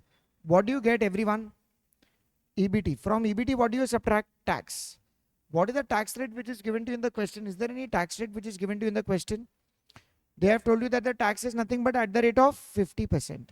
Then what will you get next? Please tell me. Net profits after tax. From this, what will you subtract? Preference dividend. So ultimately, what will you get, beta? Net profit for equity shareholders, which will divide that with what, beta? Number of equity shares. What will we eventually get, beta? Can I say EPS? Is this the format of the income statement which we are going to prepare? Come on, yes or no? Yes, sir. How many plans do we have? We have 3 plans. Okay. Now in these three plans, let us first start with the amount of EBIT. So is the amount of EBIT which they have given to you in the question, come on, yes or no? Yes. So that is nothing but what? 3,12,500.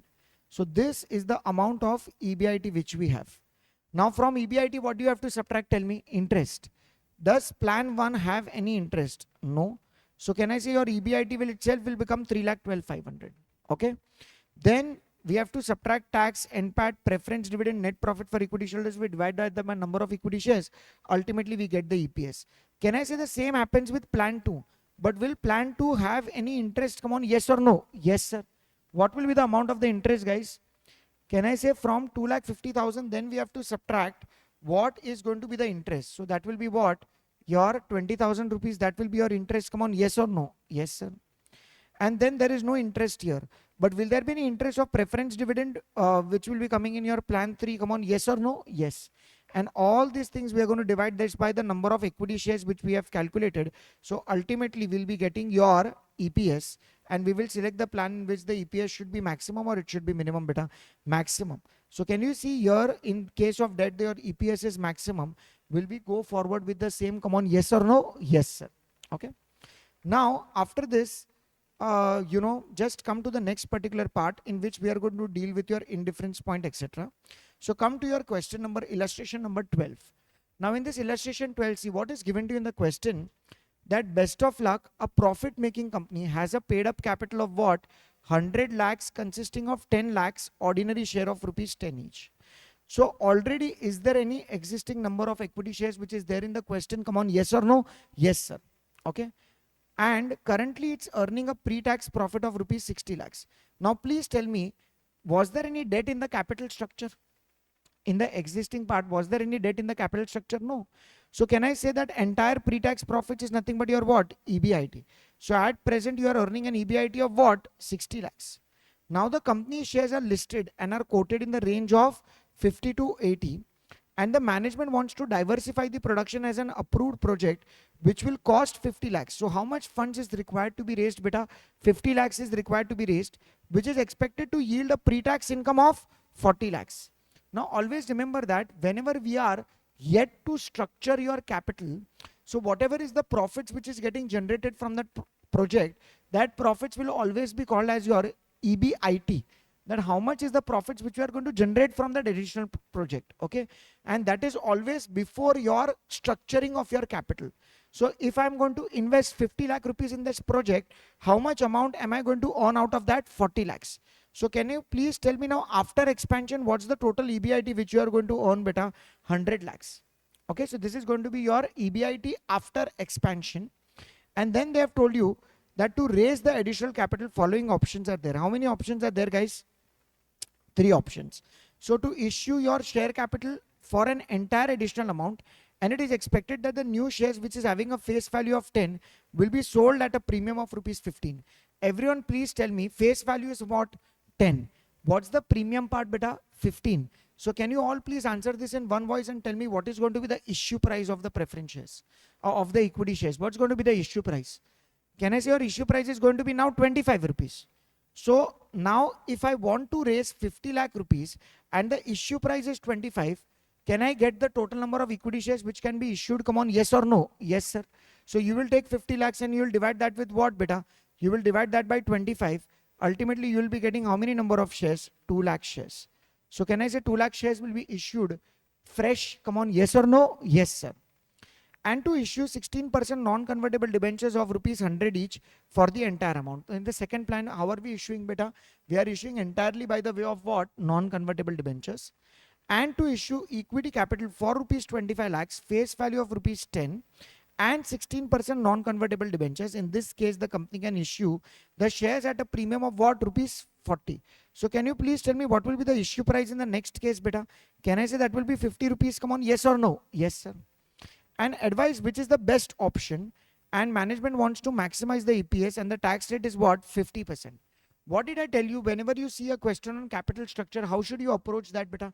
Can I say we can approach that by preparing the summary of financial plans. Okay. So what's the first step? How will you start with this particular question? You will start with what? Tell me. How will you start with, beta? Summary of what? Financial plans. Come on, yaar. Okay, and how many plans do you have? We have 3 plans with you. Okay, now in the first plan, how are we raising the entire money? Can you please tell me? Equity share capital. In the second plan, how are we raising the entire money? 16% non-convertible debentures. Okay, can I say this will give you a total amount? Come on, yes or no? Yes, sir. Please give me what's the total amount which is required to be raised. How much amount is required to be raised? Come on. 50 lakhs is required to be raised. Okay. And in first plan, we are raising the entire 50 lakhs by the way of equity. In the second plan, we are raising the entire 50 lakhs by the way of non-convertible debentures. And in the third plan, just check, we are issuing 25 lakh rupees equity and 25 lakh rupees by the way of debt. Okay. And then we should always write down what is the number of equity shares. Shri, can I say number of equity shares will be nothing but your existing number of equity shares plus whatever is your fresh issue, new shares. Can I say this will give me my total? Come on, yes or no? Yes, sir. So now what is the existing number of equity shares? Just check. What's the existing number of equity shares? Can I say we already have 10 lakh ordinary shares? So 10 lakh is my existing number of equity shares, which will come in all the 3 plans, because it's an existing company and we already have some number of equity shares. So 10 lakh is going to be your existing number of equity shares for all the 3 financial plans. Okay. But when I'm talking about your fresh issue, so for your fresh issue, you need to check your plan 1. How are we raising this? So as we have discussed, the issue price is what? 25. So in this particular case, 2 lakh shares will be issued. Come on, yes or no? Yes, sir. So now from 10 lakh, if I add 2 lakh, what's going to be my total amount? 12 lakhs. Similarly, for your plan 2, you all can just check, is there any fresh issue which is going to be there? No. So this will be nothing but 10 lakh rupees. And for my plan 3, will there be any further fresh issue? Come on, yes or no? Yes, sir. But make sure, what is the issue price for your plan 3? 50 rupees. So in that particular case, if I take 25 and if I divide that by 50 rupees, what will be the number of equity shares? Can I say 50,000? This is nothing but 0.5. So this will be now total 10.5 lakh shares. Okay. And then what's the starting point, beta? EBIT. EBIT, how much have I discussed? 100 lakh rupees, right? And then from EBIT, what do you have to subtract? Interest. Company does not have any existing interest. Only your new interest will come in plan 2 and plan 3. There will be EBT. You subtract tax. What do you get, guys? Come on, what do you get? NPAT.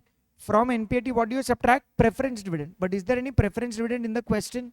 So all the profits belongs to whom? It belongs to your equity shareholders. With this, we divide it with what, beta? Number of equity shares. What do you eventually get? EPS. Are you guys trying to understand? And once we are going to get the EPS, we have to select the plan in which your EPS should be minimum or maximum? Maximum. So this is the approach of the question which we have to take it into consideration. Okay. Continuing further, now after your question number 12, come to your question number 13. Now see what is given to you in your question number 13. Let's read this. That Shahaji Steel Limited requires rupees 25 lakhs for a new plant.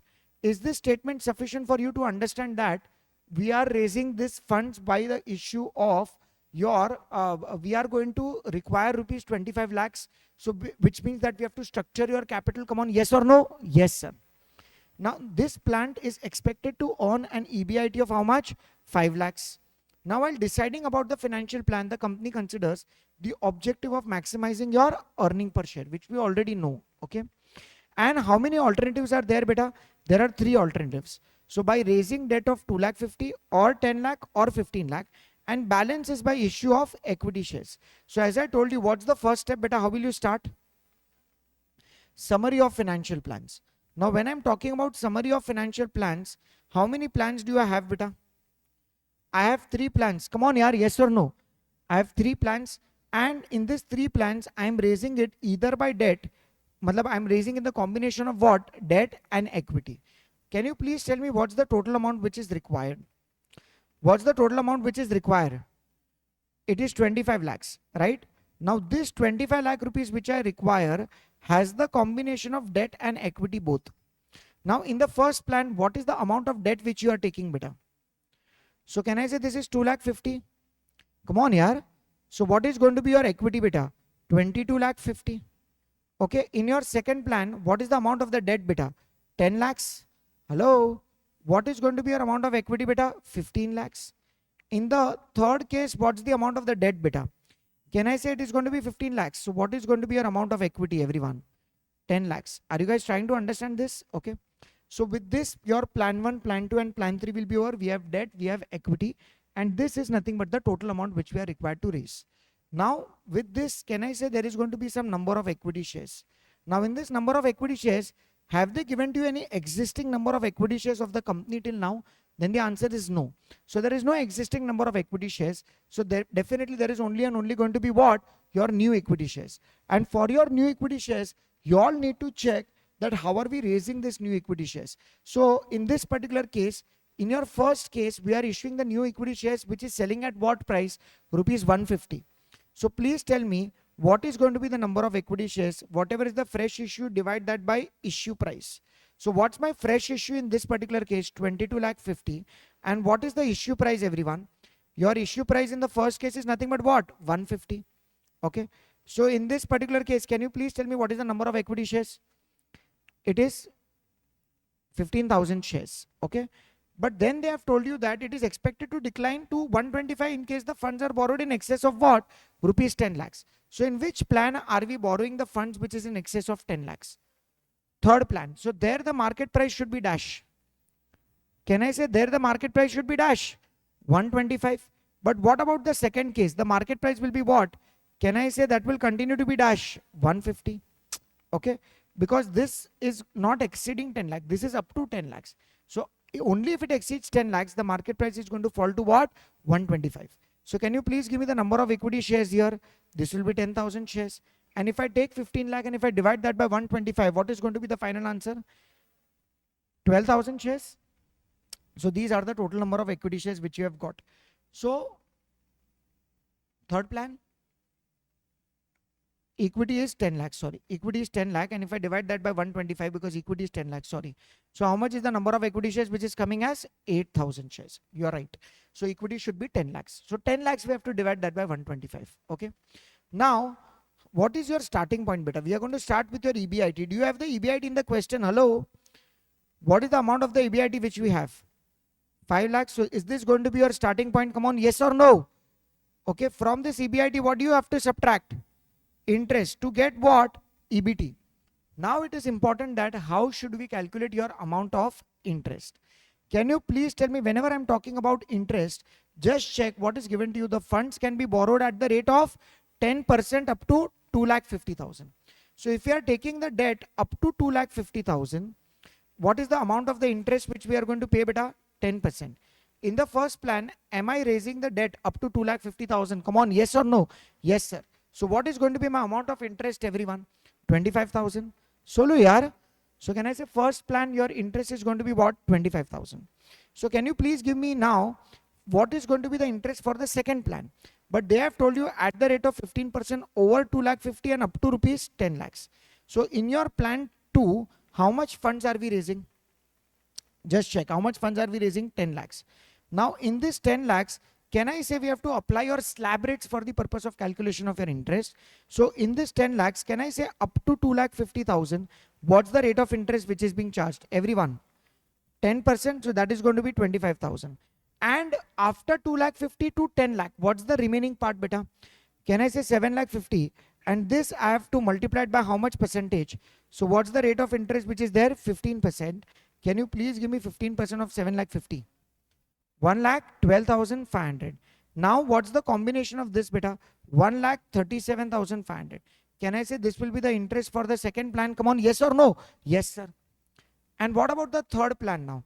For the third plan, can you please tell me what's the amount of the loan which you are raising? What is the amount of the loan which you are raising? 15 lakhs. And they have told you, and over and above 10 lakhs, the rate is what? 20%. So the amount of the loan is nothing but 15 lakhs. So can I say up to 2,50,000, my rate of interest will be what? 10%, that is going to be 25. Then beyond that, it is going to be 7,50,000, which I have to multiply it by 15%. And how much is that going to be, beta? 1,12,500. And what's the remaining part, beta? 5 lakhs. And this 5 lakhs will be multiplied by how much percent? 20%. So how much is this going to be? 1 lakh. So can you please give me the total amount? 2,37,500. Can I say this will be the interest for the third part? Solu yaar. So the only important part of the question was how do you calculate the amount of the interest? And now is it very much manageable? Come on, yes or no? Yes, sir. Okay. So with the help of this, now your question number 13 will also be completed. Okay. So see, these are the interest working which we had also calculated. Okay. Now let us start with your illustration 14. Okay. Now see what is given to you in your illustration 14. Let's read this particular question. Okay. Are you guys ready?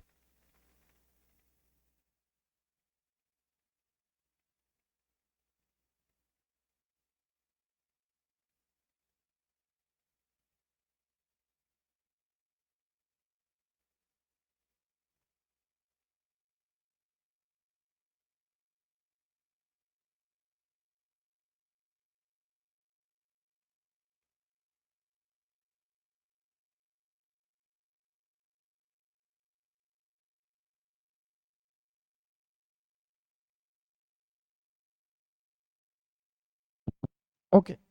So now let us do your illustration 14. See what is given to you. Let's read in this question. The following data are presented in respect of Quality Automation Limited, in which there is EBIT which is given to you as how much amount? 52 lakhs. We have less interest on debentures which is nothing but 12 lakhs. We'll be having your PBT which is 40 lakhs. From that, what do we have to subtract, beta? Tax. Then NPAT is given to you, number of equity shares. We have your EPS, and then we also have your PE ratio.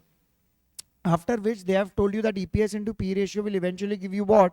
Market price per share. Now the company is planning to start a new project requiring a total equity outlay, total capital outlay of rupees 40 lakhs. Can you please tell me what is the new funds requirement? Come on, yes or no? 40 lakhs is given to you. Okay. You are informed that your debt equity ratio, which is debt upon debt plus equity, if it is higher than 35%, then the KE will push to 12.5%, which means that it is going to reduce the PE to 8 times, and it will rise the interest rate on additional amount borrowed to 14%. Now, what is going to be the PE ratio and what is going to be the new interest rate is dependent on one particular condition. What is that condition, guys? The condition is that your most important part is your debt equity ratio should not be higher than 35%.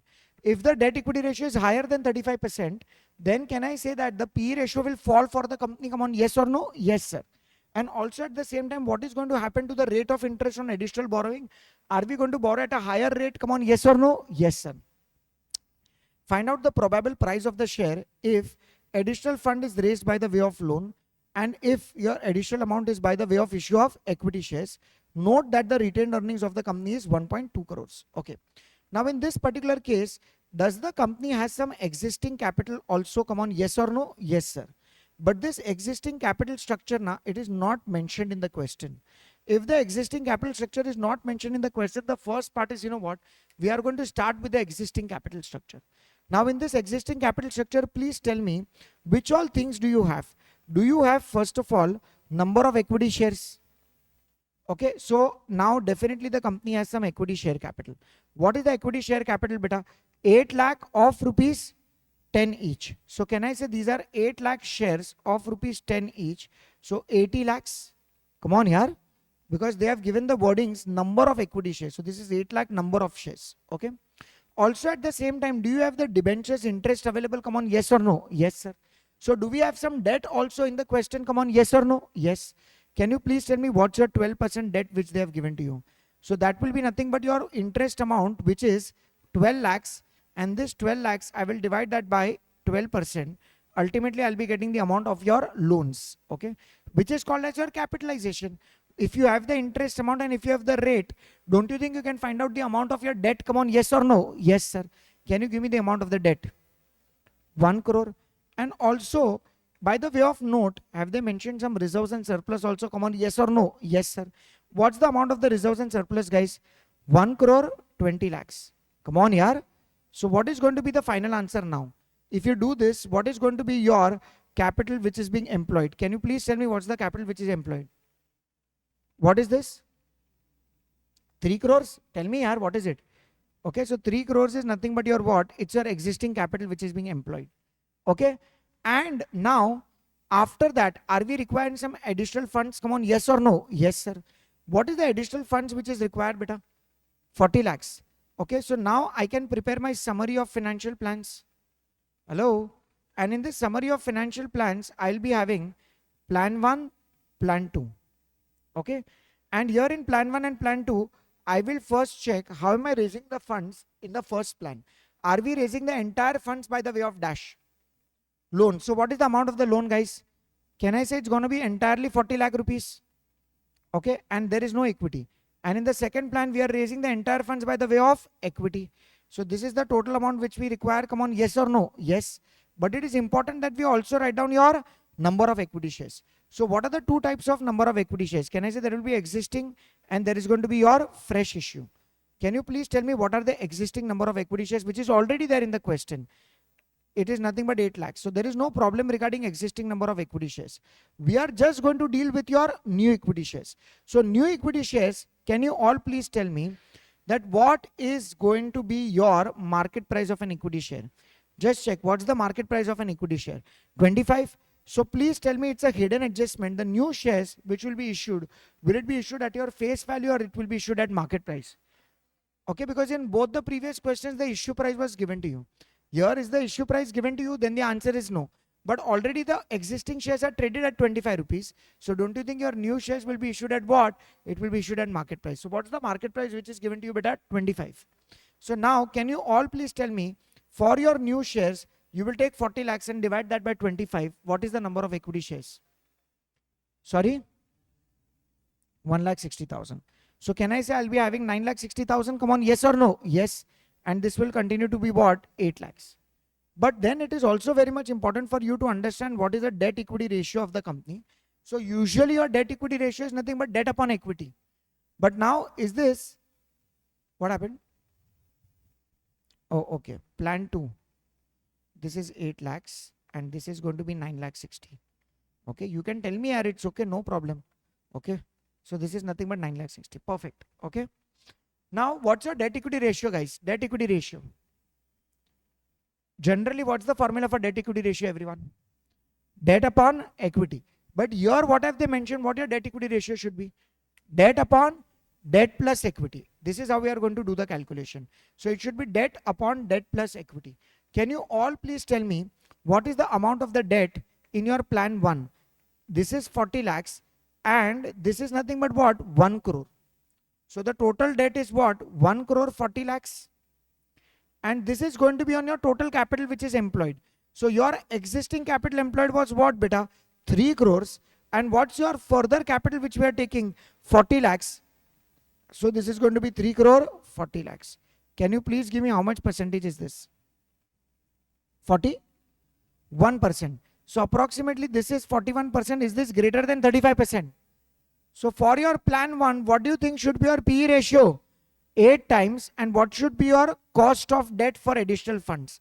So it should be what? They have told you now that the cost of debt should be what? 14%. Come on, yes or no? Yes, sir. So this new debt will be at the rate of what?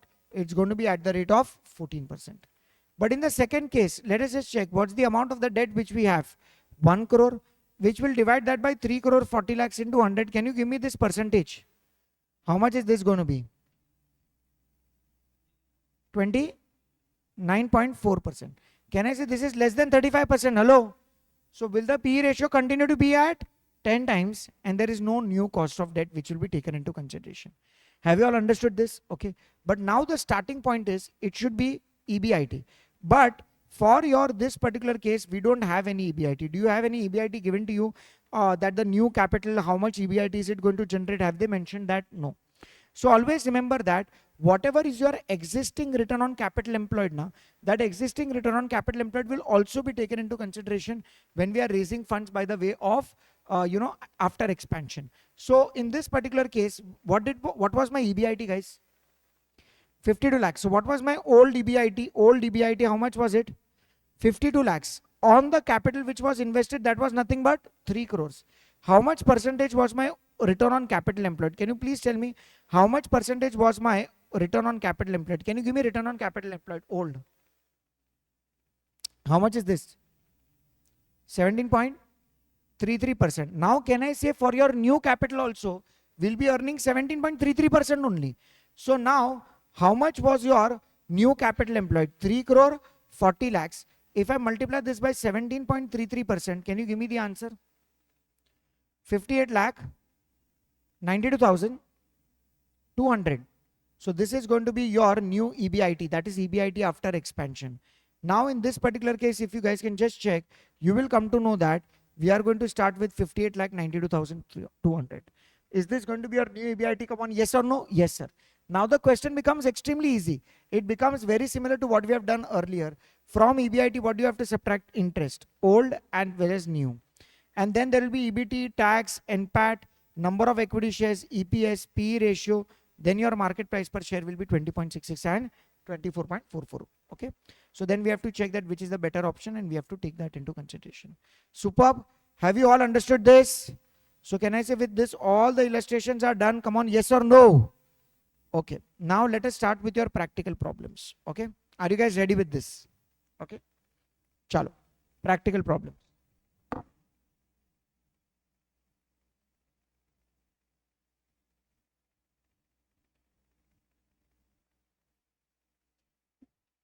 Okay. Now let us start with your practical problems. Let us start with your first question.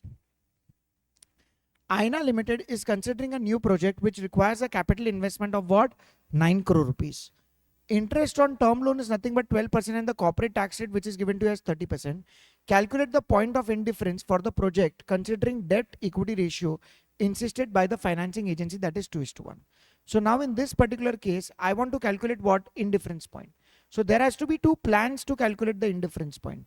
Now in your two plans, what is the total amount which is required? Everyone just check and tell me. What is the total amount which is required? 9 crores. So we have a total amount which is nothing but 9 crores. But now in this particular case, they have not given to you that there are two structures, but it is common sense that when they have told you that the debt equity ratio insisted by the management is 2:1. So it means that in the very first plan, how much is the debt which we are going to take, beta? Can I say this is 2:1? So this should be 2/3 and this should be 1/3. So can I say 3 crores should be your equity and your debt should be what? 6 crores. So in your first plan will be your debt equity ratio 6 and 3. Come on, yes or no? Yes, sir. In the second plan, what do you think should be your capital structure? Can I say the entire 9 crore should be your equity only? Because there can't be any debt. Okay, so because we cannot have 100% debt. If the debt has to be insisted, that is 2:1. So we can only take debt up to the extent of 2/3 and 1/3. So that is by 6 and 3. And if we can't take debt, then what is the balance part? Equity. So the entire amount will be by the way of equity. Now they have not given to you any face value of the equity share. So let us assume that the face value of the equity share to be what? Rupees 10 each. So can I say here there will be 30 lakh shares. Come on here. And here it will be what? Number of shares? 90 lakh shares. Okay. Now we have to calculate the indifference point. Please tell me what is the percentage of debt which they have mentioned here.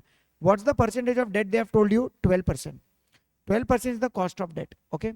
Now what is indifference point? Your EPS of plan 1 should be what? Equal to dash. EPS of plan 2. Solo yaar. Okay.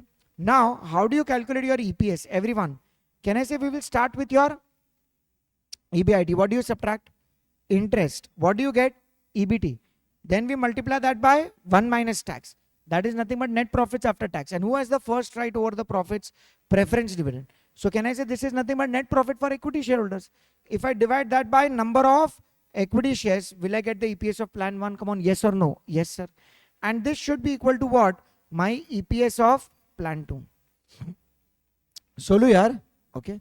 Now, what is your EBIT beta? Can I say this is X? Okay. Can you all please give me what's the amount of the interest?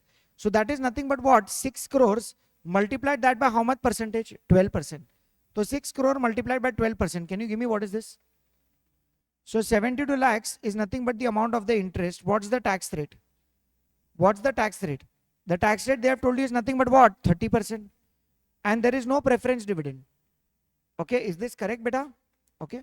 And then we'll be getting the number of equity shares. So what are the number of equity shares in the first case? 30 lakhs.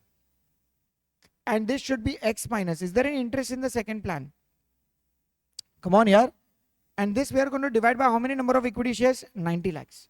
Now, can I say this data is sufficient to find out what should be the value of X? So once you solve this, you'll be getting your indifference point. That is the first part of the question. Superb. Have you all understood this? Okay. And now if I also tell you to verify the same, how will you verify this? So whatever is the EBIT which you have got, if I take plan 1 and plan 2, this particular amount of EBIT which I have got, from that if I subtract interest, EBT, tax, etc., then can I say I'll be getting the EPS for both the plans? And once I get the EPS for both the plans, then we should select that which plan should be considered to be better. Okay, so this is the process which we are going to follow. Okay, so this is your practical problem 1. Now let us start with your practical problem 2. Now see what is given to you in practical problems 2. Xylo Limited is considering 2 alternative financing plans, and in this there is plan A, plan B. We have equity share of rupees 10 each. Can you please tell me what is the amount of equity share capital? 8 lakhs. What's the face value? 10 each. So what are the number of equity shares? 80,000 shares. Here again, what are the number of equity shares? 80,000 shares. We have preference shares for plan A 0, for plan B it is 4 lakhs. Then we have 12% debentures which is 4 lakhs, and here there is no plan. Okay, there is no debentures. Can I say the total amount is what? 12 lakhs and 12 lakhs. Now we are required to calculate the indifference point. The indifference point between the plan is given to you as 4 lakh 80. We are required to calculate the rate of your preference dividend. So for a change, now in this particular question, what is given to you? Indifference point is given to you. What is required to be calculated? Your preference dividend rate is required to be calculated. So can I put it like this, that in this particular question, we have already your EBIT in this question. So it means that now what should be your X? Can I say it should only be your preference dividend? So if I substitute the values here, what should be my approach to the question? Everyone, please tell me, what is the indifference point, beta? 4 lakh 80. So let us talk about plan 1. So if it is this 4 lakh 80 minus, what's the amount of the interest, guys? Do you have any amount of the interest? Yes or no? Yes, sir. And that is going to be 4 lakh multiplied that by your 12%. What is the amount of the interest? 48,000 into 1 minus, what's your tax rate, everyone? Come on, tax rate is 30%. And then this will give you your NPAT. Is there any preference dividend in the first plan? No. And this I will divide it by total number of equity shares, which is 80,000.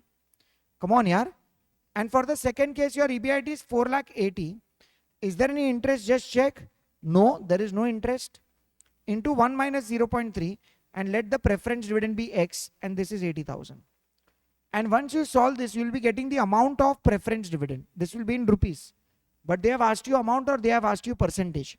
Percentage. So do you have the preference share capital amount available? Come on, yes or no? Yes, sir. So whatever preference dividend you get, you divide that by preference share capital into 100. You will be getting the percentage part. Okay. So whatever is the preference dividend, whatever you get, you divide that by the preference share capital and multiply that by 100. Ultimately, you will be getting nothing but the rate of preference dividend. Are you all okay with this? Okay. Now this was your question number 2. Now let's do your question number 3. Now see what is given to you in question number 3. Ganesha Limited is setting up a project with a capital outlay of what? Rupees 60 lakhs.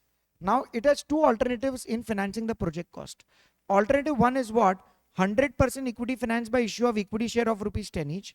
And then alternative 2 is debt equity ratio. The rate of the interest payable on the debt is what? 18%. Corporate tax rate is given to us 40%. We are required to calculate the indifference point. How will you calculate the indifference point, guys? Can I say, first of all, you have to prepare 2 plans. Okay. Please tell me now, what is the total amount which is required, guys? 60 lakhs. So we have the total amount which is required, that is 60 lakhs. Are you seeing how this summary of financial plan is making things very easier for you? Okay. So always prepare this summary. Now, there are 2 options which are available, either by debt or either by equity. In plan 1, how are we raising the funds? Just check. Can I say it's 100% by the way of what? Equity. So can I say 100% is by the way of equity? So this 60 lakhs is entirely here. There is no debt in the capital structure. In the second plan, are we having debt equity ratio? Come on, yes or no? Yes, sir. 2:3. So can I say this will now be 2/3 and this will now be 1/3. So how much is this going to be, beta? 40 lakhs. And how much is this going to be? 20 lakhs. Solo yaar. Okay. So this is going to be now what is going to be your capital structure. What about your number of equity shares? So for number of equity shares, have they specified that there should be what? Issuing at face value of what? Rupees 10 each. So can you please tell me the number of equity shares, guys? 6 lakh shares. And here it is what? 20 lakhs. So which is going to be what? 2 lakh shares. Okay. Now what is required to be calculated? What should be your indifference point? So again, can I say EBIT? Let that be X minus. First plan, does it have any debt? Come on, first plan, does it have any debt? No. 1 minus, what's the tax rate? 40%. Then is there any preference dividend? No. Divide that by what is the number of equity shares? 6 lakhs. Can I say this should be equal to X minus what is your interest in the second plan? Just check. What's the rate which is given to you? 18%. So can I say I will take 18% of what? 40 lakhs. So what is 18% of 40 lakhs? 7 lakh 20. So this is 7.2 lakhs. And then into 1 minus 0.4. Is there any preference dividend? No. And this is 2 lakhs. If you solve this, we'll be getting the indifference point. Come on, yes or no? Yes, sir. And once we get the indifference point, then what next we have to do, beta?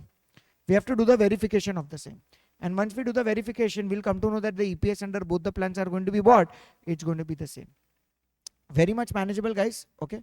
So now with this, your question number 3 also gets completed. Now let's do your question number 4. Okay. Now what is given to you in a question number 4, that Ganpati Limited is considering 3 financing plans and the key information is given to you. Okay. What is the key information? The total investment raised is what? 2 lakhs. So how much money is required, beta? 2 lakhs. Okay. And how many plans do you have? We have 3 plans. Okay. So what are the 3 plans, beta? Plan A, plan B, plan C. Plan A has what? 100% equity. Plan B has what? 50% debt, 50% equity. And plan C we have what? 50% equity and 50% preference shares. Cost of debt is 8%. Cost of preference shares is 8%. Tax rate is 50%. And the equity share of the face value of rupees 10 each should be issued at a premium of rupees 10. So can you all please tell me what's your issue price? Your issue price is going to be 20. Your expected EBIT is 80. We are required to calculate EPS, FBP and indicate if any one plan dominate the other, compute the EBIT range. Okay.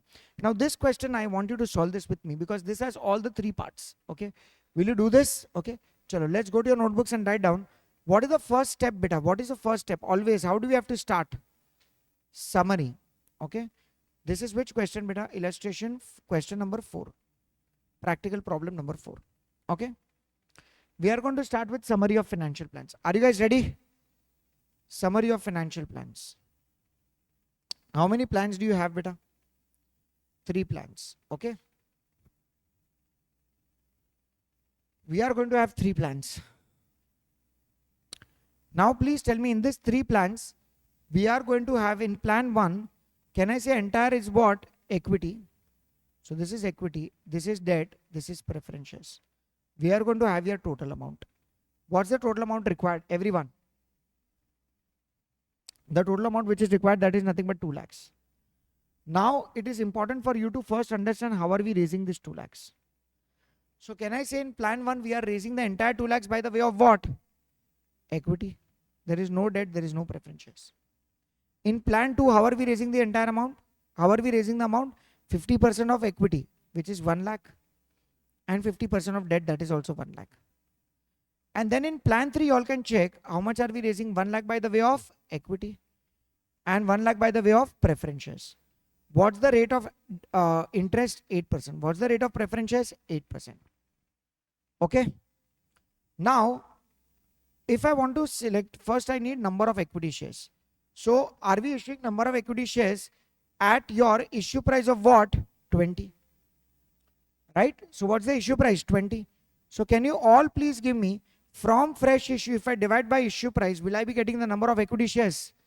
Give me number of equity shares, everyone. 10,000 shares, then 5,000 shares, then 5,000 shares. Okay. What is going to be our starting point, everyone? How will we start? We will start with EBIT. Now, do you have the EBIT in the question? How much is that? 80,000. So that is going to be the starting point for all the 3 plans. Come on, yes or no? From EBIT, then what is the next thing? What are we going to do? We will be subtracting your interest. What will you get? EBT. Less what? Tax. What is the tax rate which they have specified, beta? 50%. So what will be finally getting, beta? NPAT. Then from this, what will you subtract? Preference dividend. What will you get? Net profit for equity shareholders. If I divide this with what? Number of equity shares. What will I eventually get? EPS. Are you all aware about it? Okay. Chalo, do the needful and you only calculate and tell me what's the EPS which is coming. Chalo, start. I want you all to approach this. and give me the EPS. All the online students, you all also solve this. I want you all to please tell me what is the EPS which you have got. What is the EPS for plan A? 4. EPS for plan B and EPS for plan C. Which plan is better? Plan B. Why? Because its EPS is minimum or maximum? Maximum. So that's the first part of the question. What's the second part of the question? We are required to calculate what? Financial break-even point. Can you please tell me what is financial break-even point? Can I say we have to take into consideration what is going to be your fixed financial cost? So what is your fixed financial cost, beta? Can I say interest plus preference dividend? This is going to be your fixed financial cost. Come on, yes or no? Yes, sir. And this, we have to divide that by 1 minus tax rate. So for plan A, plan B and plan C, please tell me in plan A, is there any interest? Is there any preference dividend? So is there any financial break-even point? No. So even if your EBIT is 0, it's okay. Your EPS is going to be 0. But for your plan B, is there any interest? What is the interest? 8,000. Is there any preference dividend? So you have to compulsory earn 8,000.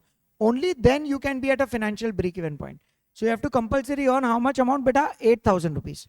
But when it comes to plan C, is there any interest? No. Is there any preference dividend? Yes. And this preference dividend, I need to divide it with what?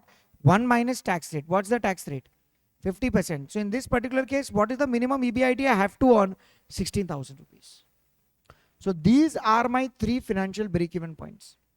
Have you all understood this? Okay. Then what's the third part of the question?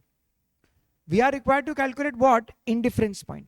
Now when there are 3 plans, how do you calculate your indifference point, beta? Can I say your indifference point can be calculated by taking into consideration, can I say by between plan A and plan B? Then we will take between plan B and plan C. And then we will take between plan A and plan C. So in this particular case, हमें plan A and plan B, इसका हमें calculate करना है, what should be your indifference point. So we have to calculate for this. So in this particular case, what we will do, we will use the same formula. What is that going to be? EBIT minus interest. Okay. So we'll be starting with between plan A and plan B. So can I say EBIT, let that be X. You can do this along with me. Between plan A and plan B, your EBIT is X minus. Is there any interest in plan A? Come on, yaar. So can I say this is going to be 0 into 1 minus, what's the tax rate? 50%. And then is there any preference dividend? And this is something which I have to divide by total number of equity shares. So what is the total number of equity shares?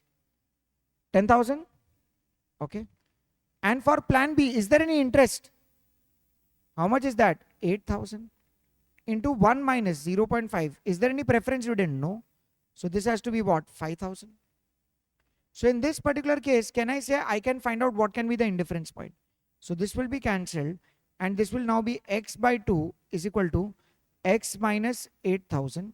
So this is going to be X is equal to 2X minus 16,000.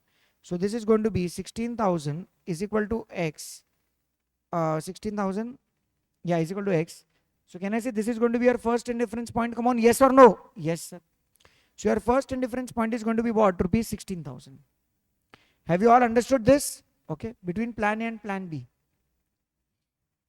You can complete this. Okay, between plan A and plan B, your indifference point turns out to be how much amount, beta? It turns out to be your 16,000 rupees. Okay. Similarly, you also have to do it indifference point between dash and dash. Okay, let's do it for plan B and plan C. Now what is plan B? X minus, is there any interest in plan B? Yes, how much is the amount? 8,000. Into what? 1 minus, what's the tax rate? 50%. Minus, what's the preference dividend? 0. I will divide that with what? 5,000. And this is going to be what? X minus. Is there any interest? No. So this is 1 minus 0.5. And is there any preference dividend? Yes, 8,000. Divide that by 5,000. Come on, yaar. In this way, can we do it? Come on, yes or no? Yes, sir. Now this is very much evident. Can I say that your 5,000 gets cancelled and this will now be 0.5x minus 4,000.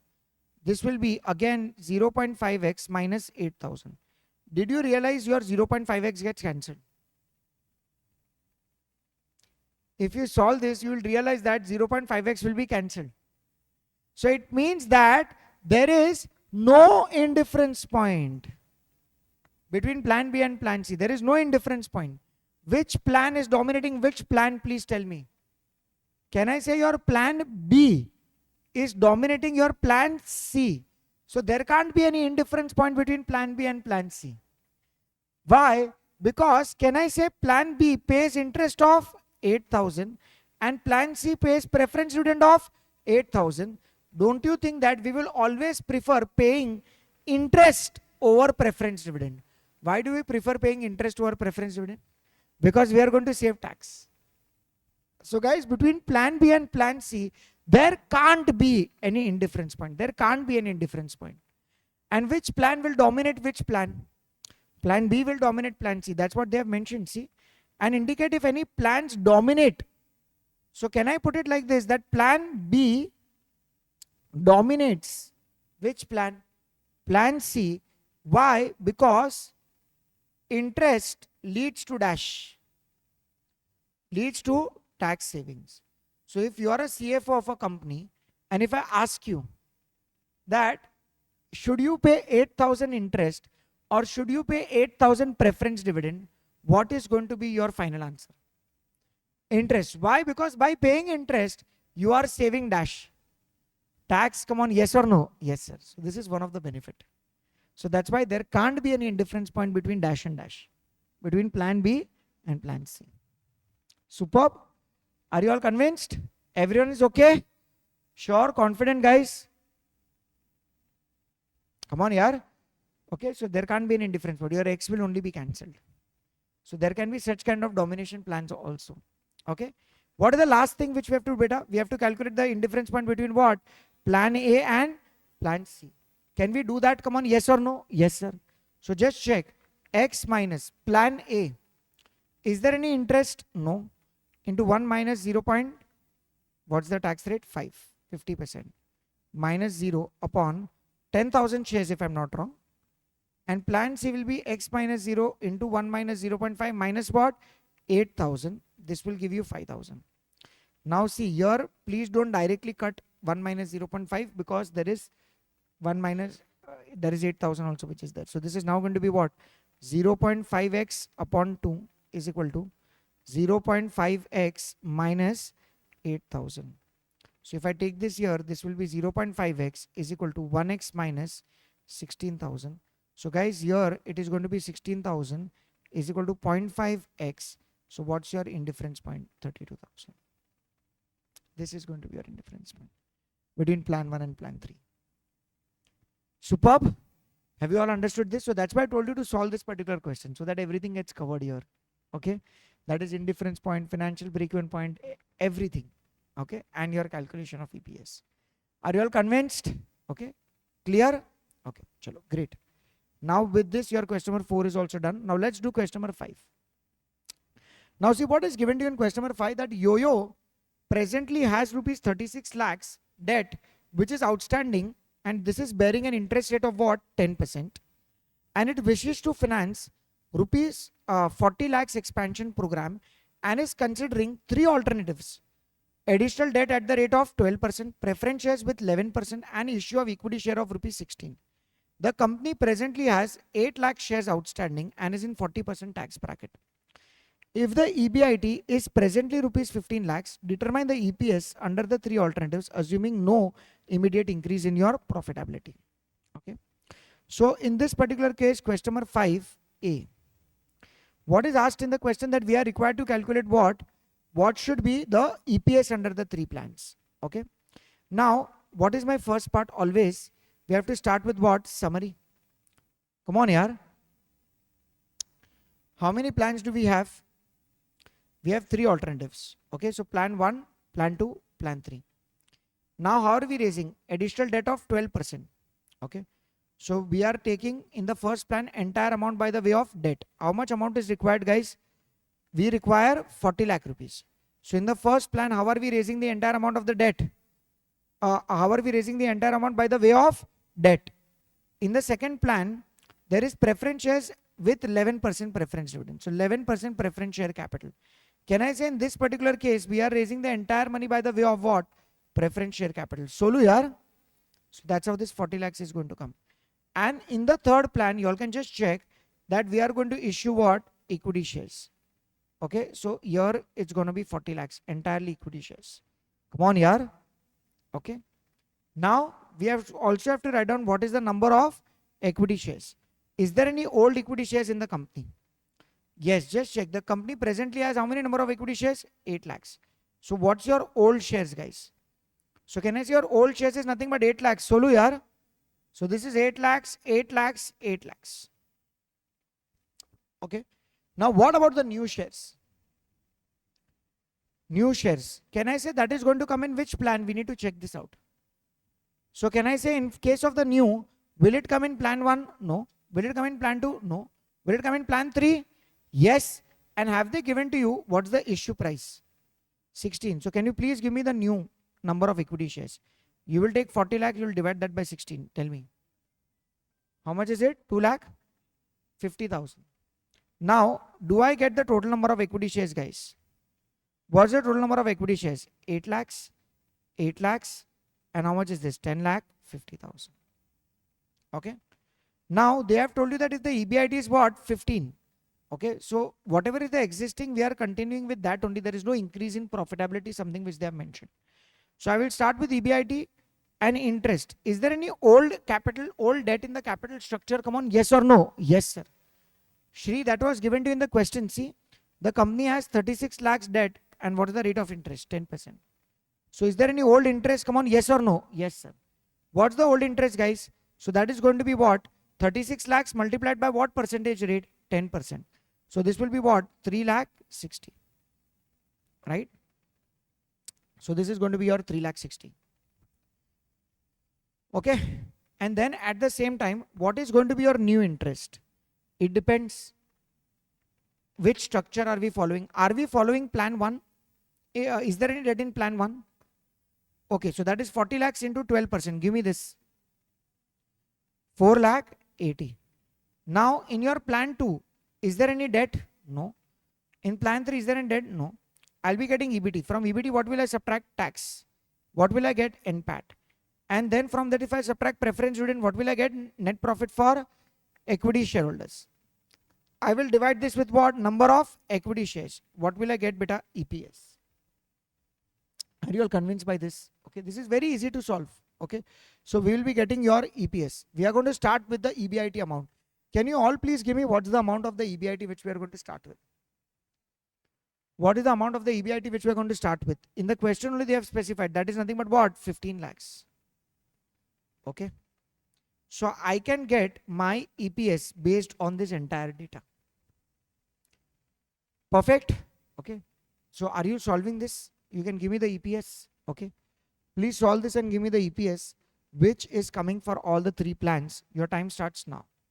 So you should be getting your EPS. What's your EPS, everyone? 0.495. Second one, 305. Third one, 651. So these are the 3 EPS which you have got. Okay. Please tell me which plan will you select. Plan 3 should be selected. Okay. Plan 3. Why? Because the EPS is what? Maximum. So this first part is very much manageable. You all must have understood this. What about the second part? Analyze which alternative do you prefer. We have already discussed plan 3. But compute how much would EBIT need to increase before the next alternative would be the best. Now please tell me which is the next best alternative. Plan 1. Okay, so the next best alternative is plan 1. Okay. So what I need to do now, I have to now calculate what should be the indifference point between plan 1 and plan 3. What I need to calculate beta? Indifference point. Between what? Between plan 1 and plan 3. Okay. So how will we do this? Let the EBIT be X. What is the interest for plan 1? Be very careful. Interest for plan 1 is the total of this 2. So what is the interest for plan 1? Do this along with me. 3 lakh 60 plus 4 lakh 80. How much is this? 8 lakh 40. Come on, yaar. Okay. What's your tax rate, guys? 40%. Is there any preference dividend? No. What are the number of equity shares for plan 1? 8 lakhs. Okay. And this is equal to X minus. Is there any interest for plan 3? For plan 3, is there any interest? Yes. It is 3 lakh 60. So it is 3 lakh 60 into 1 minus, what's the tax rate? 40. And what is this total, which is going to be 8, how much number of equity shares? 10 lakh 50,000. So this is for your plan 3. Now, let us do this calculation. So you will come to know that this will be done. And this is now going to be 80 and 105. Okay. So in this particular case, if I take 105, okay, so this, if I divide this by 15, no, not 15, because if I divide this by 5, so this will now be what? This is going to be 16, and this is going to be what? This will be now 21. Okay. So if I take this here, this will now become 21x minus 21 into 8 lakh 40,000. I'll be getting 1 crore 76 lakh 40,000. And this should be equal to 16x minus, if I take 3 lakh 60 and multiply that by 16, this will be what? 5 crore 57 lakh 60,000. So if you solve this, so this will now become 5x is equal to, and this will now become 1,764,000. So this is now going to become what? This will be 1 crore 18 lakh 80,000. And if you find the value of x, this is now going to be 23 lakh 76,000. Everyone should get this EBIT as 23 lakh 76,000. Now, once you have got the EBIT of 23 lakh 76,000, now what is the significance of this? Now just understand.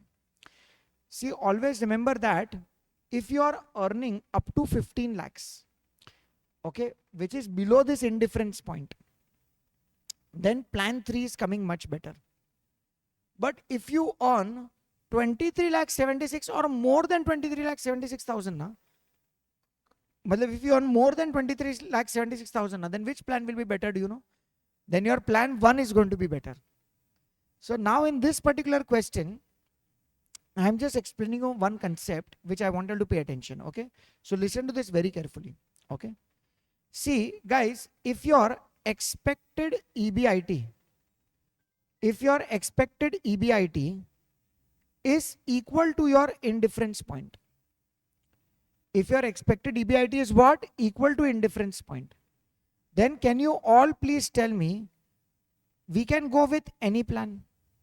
Hello? What is the indifference point? 23 lakh 76,000. So if your EBIT is 23 lakh 76,000, we can go with any plan.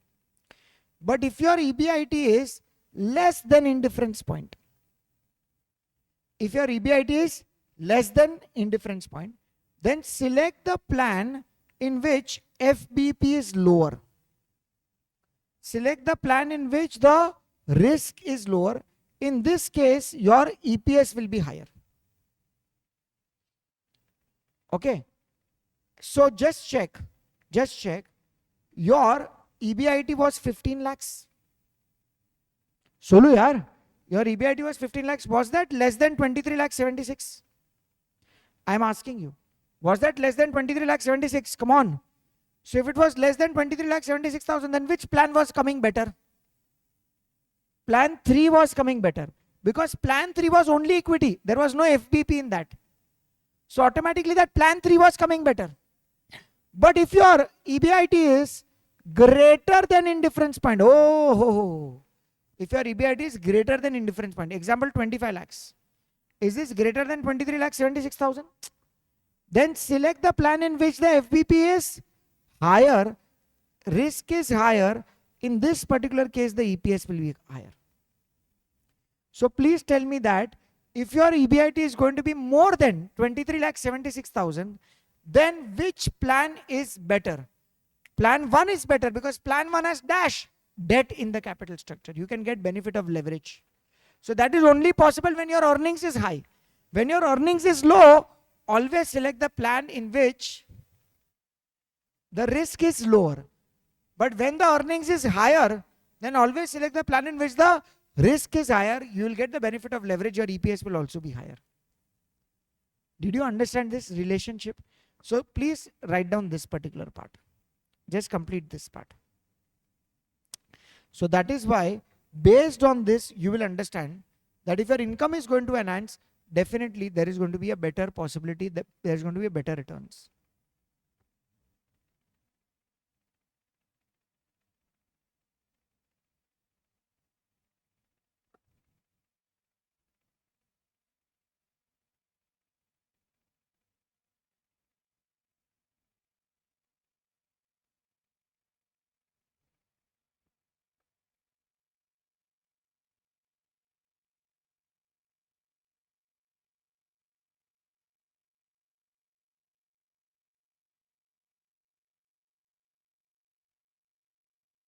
So now, just check and tell me guys, in which particular plan do you think that your EBIT was, it is indifference point is nothing but how much amount beta?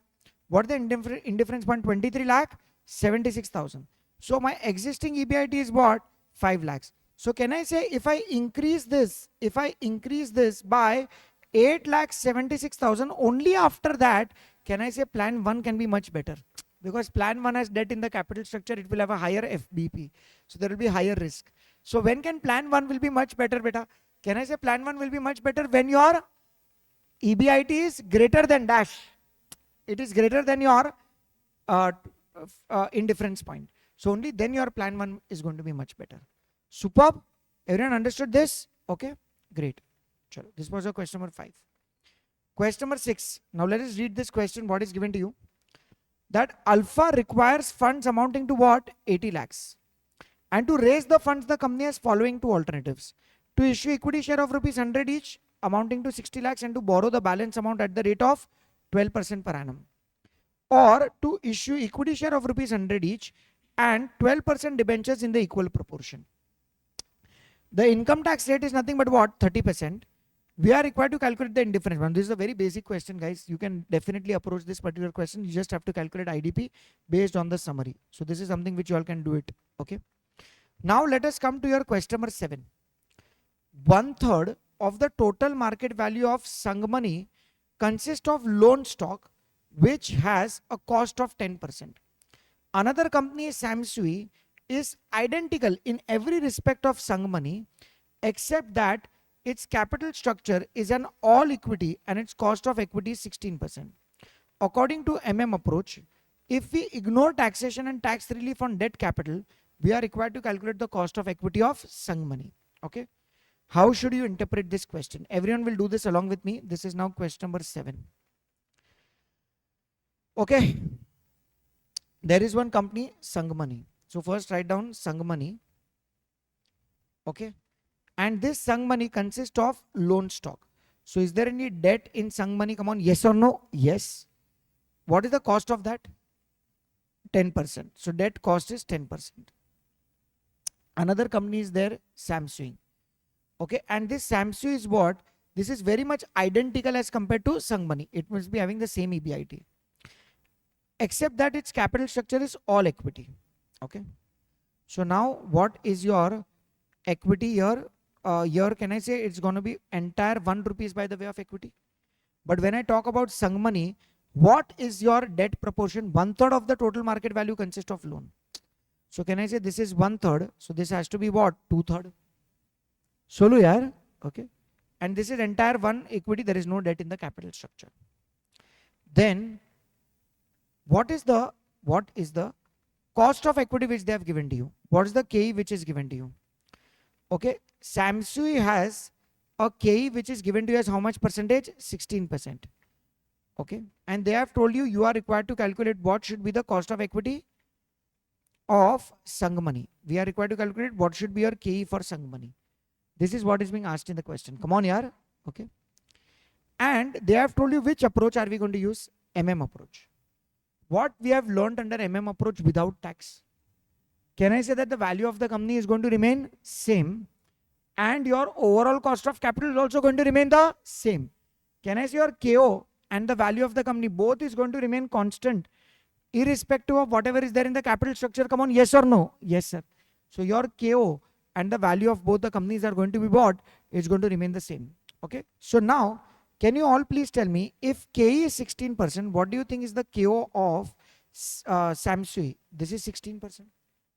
Come on here, because there is no debt in the capital structure. So KE is what? 16. So KO is also what? 16. So what is the KO of Sangmani? 16. Did you understand this? Okay, because K is 16 and there is no debt. So that's why this is also 16. So your KO is also going to be 16. Because under approach, the change in capital structure will not have an impact on KO. And the market value of the company is always going to remain the same because of arbitrage process. So that's why, can I say your KO is going to be 16%? Come on, yes or no? Yes, sir. So now, my dear students, can I put it like this, that if I have debt and equity, what is my debt? 1/3. 1/3 is, can I say 0.33? What's my equity? Can I say 0.67? Now, what is the cost of debt? 10. What's the cost of equity? X. And the total is nothing but what? 16. Can I find out what is my KE? Come on, yes or no? Yes, sir. So this will be 3.33 and this will be 0.67x. So can I put it like this? 3.33 plus 0.67x, that will give you 16. So 0.67x will give you what? 16 minus 3.33. So that will be 12.67. So what is going to be your x? If I divide that by 0.67, I'll be getting this as 18.91%. So this should actually be your answer. Which is this solution to question number which? 7, hai na? Just check this out. It should be 19%. We have got the answer 18.91, approximately 19%, because we have just taken up to 2 decimals.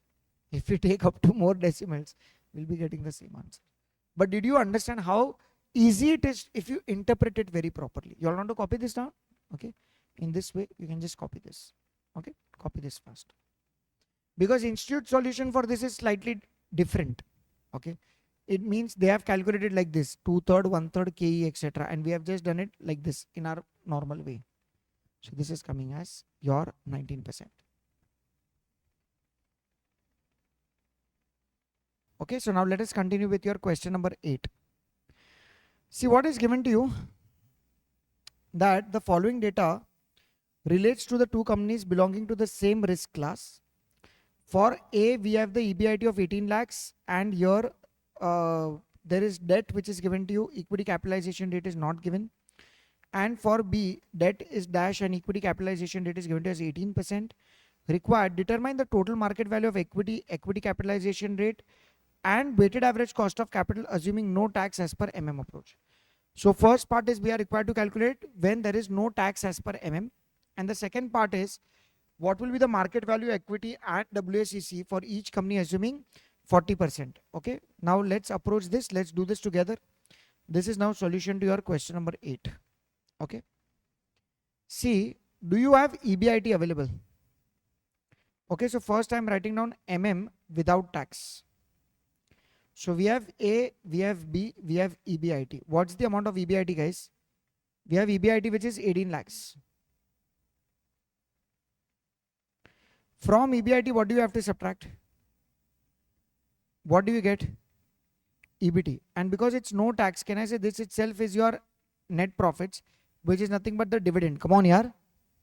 Yesterday only we discussed this. Now for your first plan, do you have any debt? For your first company, do you have any debt? How much is that? 54 lakhs at the rate of 12%. Give me interest. 6 lakh 48,000. So what is your dividend?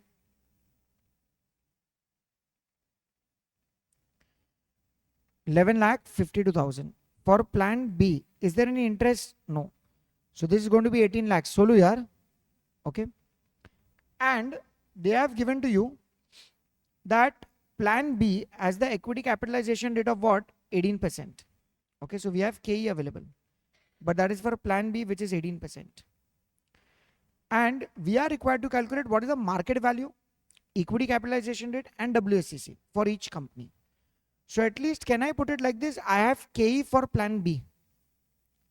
So can I say my KO for plan B is also 18?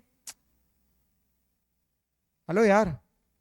And if my KO for plan B is 18, what do you think my KO is going to be for plan A?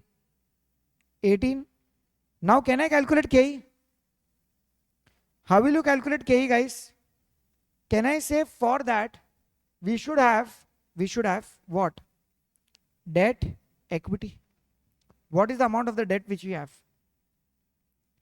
Have they given to you debt? 54 lakhs. But do you have any equity till now? What is the value of the equity? Just check. No, 18 lakhs is not value of equity. That's your EBIT. That's your EBIT. But can I say I can calculate what can be the value of the company? Because if I have KO available, can I say that KO is nothing but EBIT upon market value of company into 100 yaar? So can I say what is the market value of firm? EBIT upon KO. So what was my EBIT beta? 18 lakhs. If I divide that by the KO which is 18%, can I get this will be nothing but 1 crore. Did you realize this? Okay, first let me complete this, then you can copy. I have my KO, I have my market value of the company which is coming as what? 1 crore. In this 1 crore, do I have any debt and equity? Come on, yes or no? Yes. What was my debt? 54 lakhs. So what's my equity? 46 lakhs. So can I say my debt will be 46 lakhs? Solo yaar.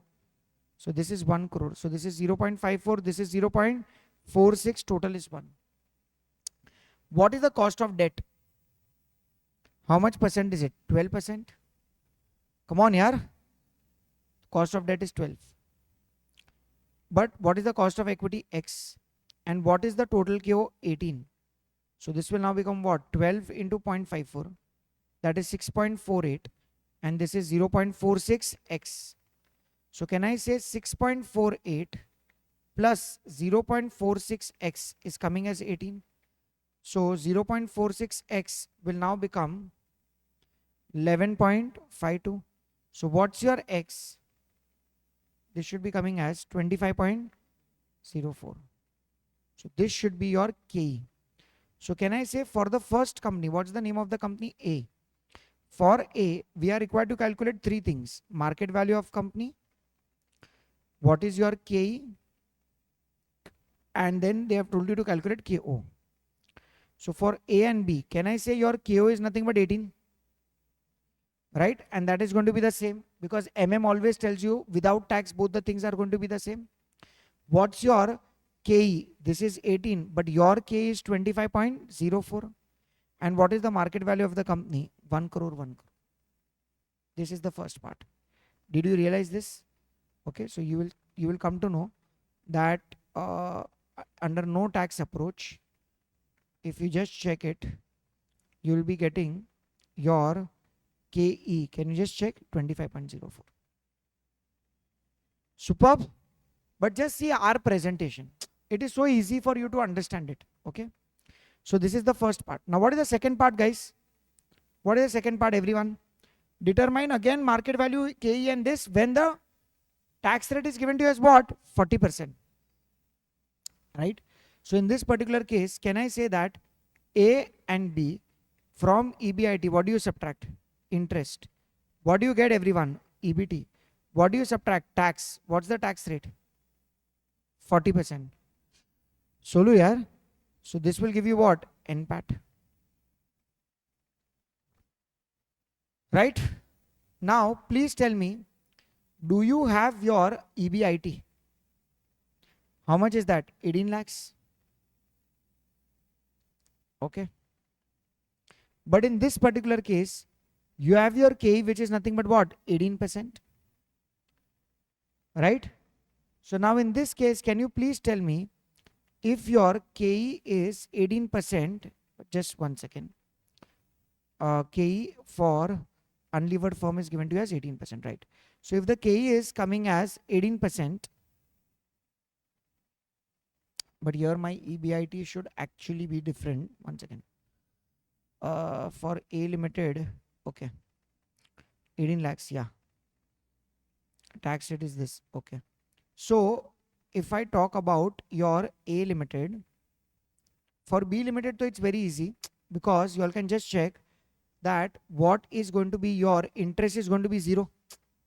So this is going to be what? 18 lakhs. What's the tax rate, guys? 40%. So can you give me what is the tax amount? 7 lakh 20,000. So give me NPAT. 10 lakhs 80,000. So this is your NPAT, right? And if you just check what is the market value of B Limited. Now can I say B Limited is your unlevered company? Right? B Limited is your unlevered company. So B Limited's market value will be what? Whatever is going to be your dividend upon KE. Right? What's the dividend which you have got? 10 lakh 80. What's your KE which you have got? 18%. Can you give me the market value? 60 lakhs. So 60 lakhs is market value of unlevered company. Right? So if I'm talking about B Limited, what is its market value? 60 lakhs. What is its KO? 18%. What's your KE? 18%. So this is for B. But I have to do the same for A. But for A, you have to understand that it is a levered company. And whenever there is MM with tax, yesterday only we discussed that what is market value of levered company? Market value of unlevered company plus debt into tax. Plus debt into tax. Did you guys get this? So now what is the market value of unlevered company? 60 lakhs. Plus what's your amount of debt? 54 lakhs. What's the tax rate? 40%. Can you give me market value of levered company? 81 lakh 60,000. So that is market value of levered company. But now you are also required to calculate KE. So for KE, have I prepared the income statement? Yes or no? Yes. What's the amount of interest, everyone? Your interest is nothing but 6 lakh 48. So what is your EBIT? What is your EBIT?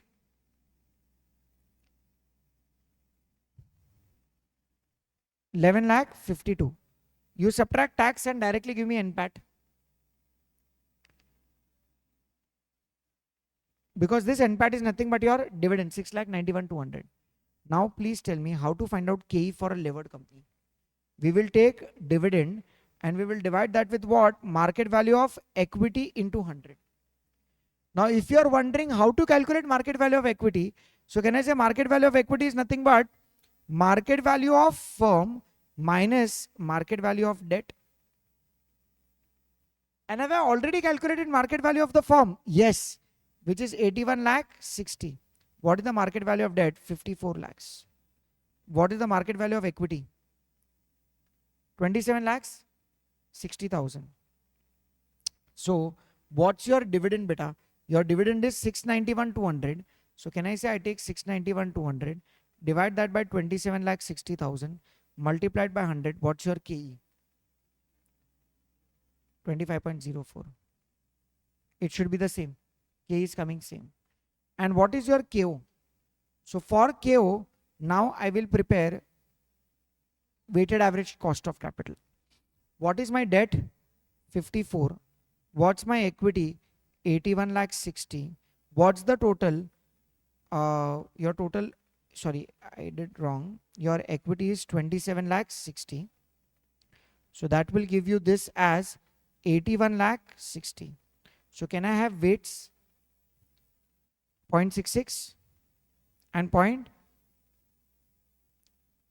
This will be what? 0.34. And do you have cost of debt? What is the cost of debt which they have told you? The debt is how much percentage rate? How much percentage debt rate is given to you? 12%. I cannot write down 12% because now the tax rate is given to you. So I have to write down after tax cost of capital. So it is going to be 12% into what? 1 minus, what's the tax rate? 0.4. So this is going to be what? 7.2. Do you have any KE available? Yes, 25.04. We will get your KO. Everyone got it? So your KO is now going to be what? Give me the answer. 0.66 into 7.2 and 0.34 into 25.04. So this should be 13.2. 13.27%. Just check. This should be your 13.27%. 13.23%. Have you understood but how do we have to solve this particular part? Okay. So you guys can just check. What we have done is now with A, the market value is coming as how much? 81 lakh 60. What is the KO? 13.27. And what's your KE? 25.04%. This is the final answer. So this is for MM with tax and this is for MM without tax. And you can just check in MM without tax, the market value of the company and KO is going to always remain the same. But when it comes MM with tax, your market value of the company is not going to be the same. It's going to be different. Are you all convinced? Okay. But this is just B limited. This is A limited. This is unlevered. This is levered. Fine. I'll give you this notes. After that, you all can just copy this down, practice it again, because if I give you time to copy this, it will again take 10-15 minutes. Okay. But it's manageable. You'll be able to do it. Come on, yaar. Okay. Question number 9. Shall we? Okay. Leo has net operating income of 21 lakh 60. And the total capitalization rate of is nothing but what? 120 lakhs. What is net operating income, by the way? EBIT. The company is evaluating the options to introduce debt financing in the capital structure and the following data is given to you. Just check. There is debt, 0. Interest, of course, not available. And this is at the rate of K is 12%. Then there is debt of 10 lakhs. Then there is debt of 20, 30, 40, 50, 60, 70, 80. We have the KD available. We have the KE available. You are required to compute the equity capitalization rate if MM approach is followed. So can I say if there is MM approach, one thing is for sure that your KO is going to be constant irrespective of the debt which you are taking in the capital structure. So is your KO going to be constant? Come on, yes or no? Yes, sir. Assume that the profit, there is 0 tax and the calculations are to be based on book value. So you know what is the first thing you have to do is, first thing is we are required to calculate the KO. Because this KO is going to be constant for all the types of plans. So what's the first thing which you are required to do, beta? Calculate KO. How will you calculate KO, everyone? How do you calculate KO, guys? Can I say KO is nothing but EBIT upon what? Market value of firm into 100. Come on, yaar. This is how you calculate KO. Come on, yes or no? Yes, sir. Now, what is the EBIT? Just check. What's the EBIT? 21 lakh 60. Come on. What's the market value of the firm? Can I say that is 120 lakhs? Can you give me KO? How much? 18%. Now, will this change with the change in the capital structure? No.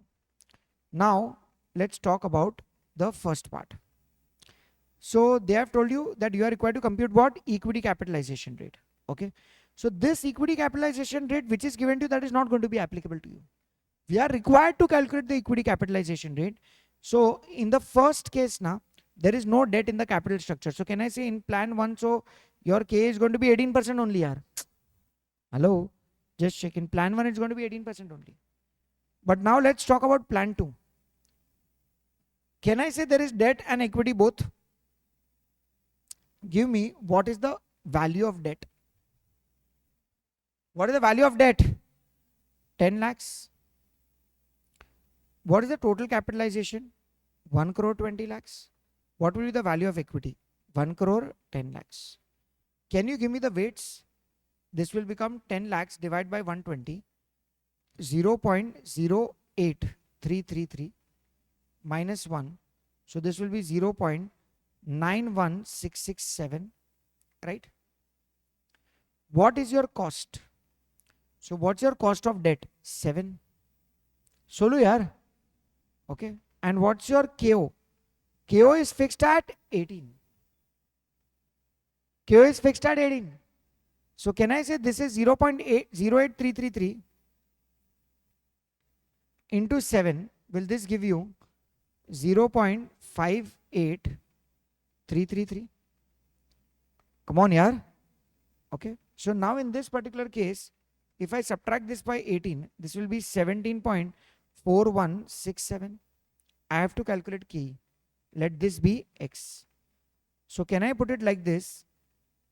Come on, yeah. Okay, so can I put it like this? This is nothing but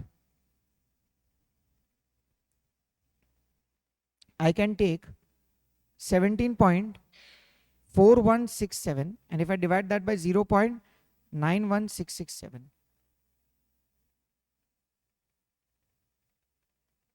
so you should be getting exactly 19%. So is this your key, which is 19%? Have you all understood this? Okay. So basically, if we do it by this particular approach, I know that my KO is 18. So then this is 0.91667. So you can also do it like this, 0.91667x, as we have done in the previous question. So then you can take 0.5833 plus 0.91667x is equal to 18. You find your x, you'll be getting this answer. Same thing only. Okay, but this is going to be lengthy. Why? Because then you have to prepare the table for how many number of times? 10 times, because there are 10 capital structures which are given to you. So then you can follow this particular approach also, which is KE is equal to KO plus KO minus KD. Matlab from your KO, you are just subtracting your weighted average cost of debt. So that much if you subtract it, you'll be getting the final answer. So you can do it in this way also. Okay. This is your question number 9. Now let's do your question number 10. Aksar has sales of 68 lakhs, variable cost is 60%, fixed cost is 16 lakh 32,000. And the capital of the company comprises of 12% long-term loans, 1 lakh preference shares carrying dividend rate of 10%, and 1 lakh 50,000 equity shares. The tax rate applicable to the company is 30%. At current sales level, determine interest, EPS, and the amount of debt for the firm if 25% decline of sales will wipe out the EPS. We have already done this kind of a question. Do you know we can use your combined leverage, percentage change in EPS, percentage change in sales. We know that if it is wiped off, then what will be your CL? Then you have to prepare the income statement accordingly. Okay.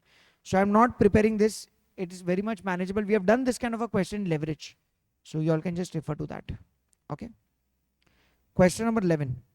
Okay. You all want me to solve that question? 10th. You'll be able to manage it. It is very much what we have done that earlier. The same thing is repeated. Question number 11. Now see what is given to you. The financial advisor of Sun is confronted with the following two alternative financing plans for raising 10 lakhs that is needed for plant expansion and modernization. Okay, everyone, how much amount do we need, guys? 10 lakhs. Okay. So what do we always usually do? We prepare working note number 1, and what is that? Summary. Okay. How many alternatives do you have? 2 alternatives. Okay. And in the first case, what have they told? That issue 80% of the funds with 14% debentures. How much is the funds required? 10 lakhs. Okay. And are we taking debt? Yes. Are we taking equity? Also yes. Okay. But please tell me what is going to be your debt. See, you require 10 lakhs. So can I say this will be 8 lakhs? But they have told you with 14% debt, which is at par and redeemed at a premium after 10 years, and balances by issue of equity shares. So balance is by issue of equity shares. But to calculate the number of equity shares, don't you think we need old shares and new shares? In this question, this new shares is to be issued at a premium of what? 33.33%. So we will check what is the face value, and to that we will add 1/3 of it. So we'll be getting the issue price. Alternative 2 is raise 10% funds required by issuing 8% irredeemable debentures. So can I say how are we raising this? 10% of the funds. So that is 1 lakh is by the way of debt. Solo yaar. So then this has to be what? 9 lakhs. And the remaining is at the current market price of 125. So here to at least I can get number of equity shares. Can you please tell me 9 lakh divided by 125? What's the number of equity shares? 9 lakh divided by 125. Tell me. 7,200. shares. Okay. And the current firm's EPS is 21. That's okay. The modernization and the expansion program is expected to increase the EBIT by rupees 2 lakhs. So whatever is your existing EBIT, to that if I add 2 lakh rupees, will I get the EBIT after expansion? Come on, yes or no? Yes, sir. And they have told you that this is the balance sheet in which current liabilities, term loans, reserves, and there is equity shares. And what's the face value? 100. Can you please tell me if the face value is 100 and the premium is what? 33.33. So 1/3. So in this particular case, what's going to be the issue price for the new shares? 133.33. And how much amount are we raising? 2 lakhs. So can you please take 2 lakhs and divide that by 133.33? Huh? 1500 shares. Do you already have old shares? Do you have already old shares? This is 20 lakhs and we have to divide that by 100 each. Can you please give me old shares? How much? 20,000. Which is going to be forming part under both the case. Okay. So what is going to be the number of equity shares? 21,500, 27,200. Right? Just check. So your number of equity shares is 21,500 and 27,200, which we have already got it. Everyone's okay with this? Okay. Chalo. Next, continuing further. However, the finance advisor is concerned about the effect of issue of debt which can be having in the firm. The average debt ratio is nothing but what? 35%. If he believes this ratio is exceeding, the P ratio of the company will be what? 7. Okay, because of the potential risk. If the firm increases the equity capital by more than 10%, he expects the P ratio will increase to 8.5 irrespective of the debt ratio. Now please tell me, in which of the case are we increasing your equity by more than 10%? So what is your equity here? This is 2 lakhs. And in this particular case, what was your old? 20 lakhs. I hope you guys are trying to understand. In this particular case, your equity is not increasing by more than 10%. I hope you are understanding. Is your equity increasing by more than 10%? It's not increasing. It is not increasing. It's exactly 10%. So in this particular case, your P ratio, if I want to check P ratio, your P ratio cannot be 8.5. Your P ratio cannot be 8.5. But in the second case, what is the value of the equity? 9 lakhs. And is it increasing by 20 lakhs? Come on, yes or no? Yes, sir. So just check now. This is what? 20 plus 10 what? 30 lakhs. Even if I take reserves and surplus also. So this is 30 lakhs. Okay. Whereas they have just told equity share capital only. So equity capital by more than 10%. So what was my old equity capital? 20 lakhs. What is the fresh issue? 9 lakhs. Come on, yaar. So is it increasing by more than 10%? And if it is increasing by more than 10%, then what should be your PE ratio? 8.5. So in plan 2, what should be your P ratio? 8.5. Everyone got it?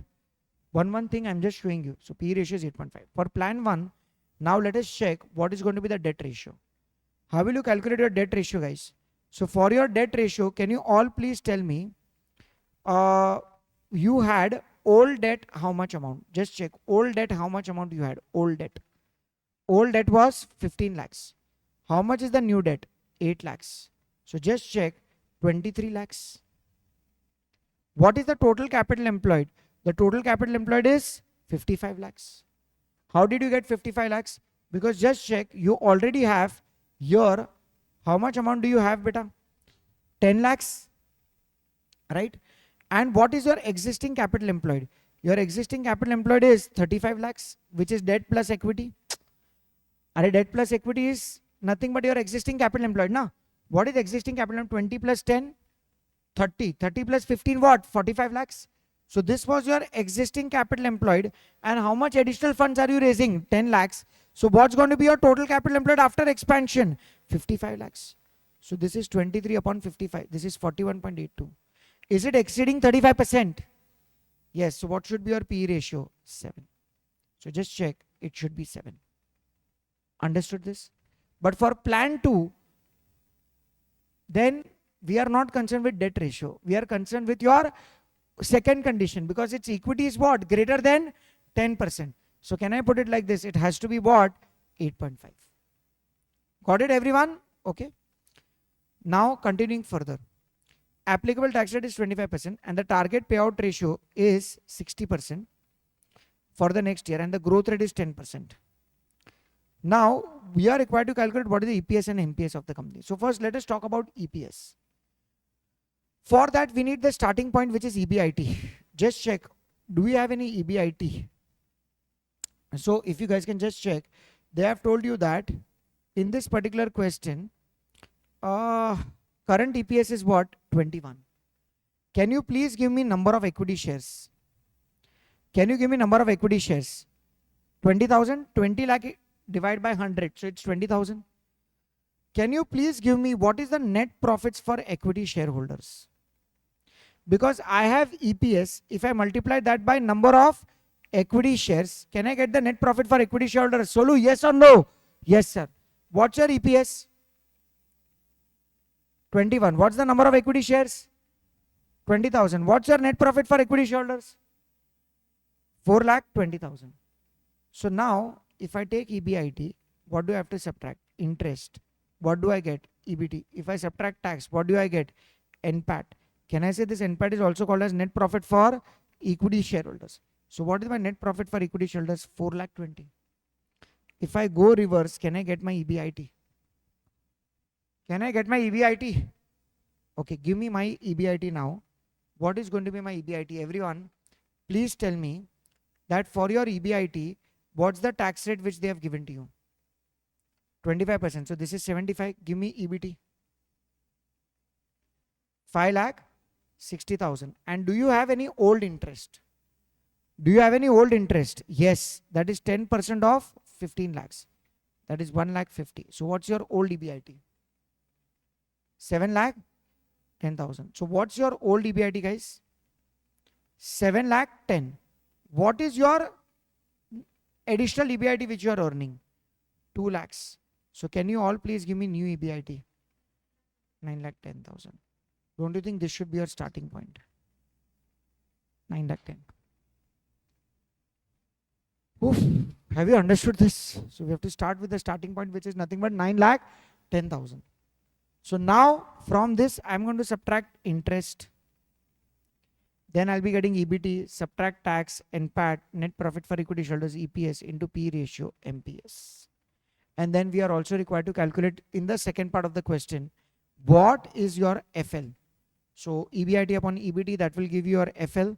So then this will give you your financial leverage. And in the third part, we are required to calculate WSCC and marginal cost using book value weights. So now we are required to calculate your WSCC. Now, how will you calculate your WSCC? So the first part is, do we have your first, see, because there are two plans which is given to you, right? There are two plans. So we have to calculate WSCC for both the plans under both the methods. We have to calculate WSCC for both the plans under both the methods.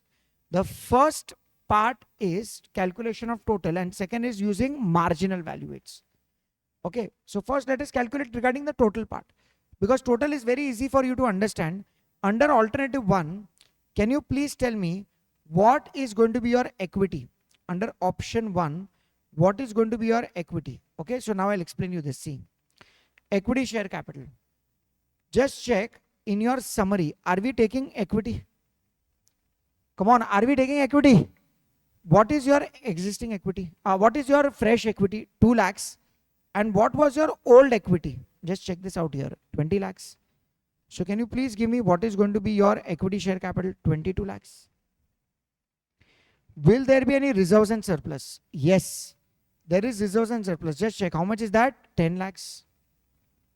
Will there be any existing debt? Yes. How much is that? 10% debt. Can you please give me 10% debt? How much is the amount which they have told you in the question? 10% debt, 15 lakhs. Acha, by the way, are we also issuing some debt? Come on, yaar. How much is that? 8 lakhs. So this debt is 8 lakhs. And what is the rate of interest for a new debt? For your new debt, your rate of interest is, they have told you in the question, how much is it? 14%? Come on, yaar. 14%. This is option 1. how we are raising the funds. What's the total amount? It has to be 55 lakhs. Is it 55 lakhs? Just check. So it has to be 55 lakhs. Now can I calculate my weights? So once I get the weights, I need to multiply that with what? Cost of capital. To get what? Weighted average cost of capital. So now we have to calculate cost of equity. Cost of equity, cost of reserve and surplus same. We'll be calculating this cost of debt and this cost of debt. So now which knowledge you should apply for the purpose of calculation of cost? Cost of capital knowledge. So just check. They have told you that regarding your equity, what they have told you. For equity, I think the information given to you is here. What is the target payout ratio? 60%.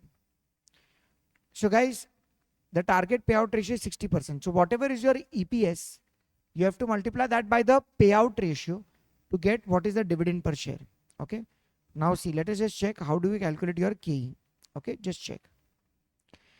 What is the EPS? 22.6. How did I get the EPS? From here. Can you just check EPS under plan 1 is 22.6.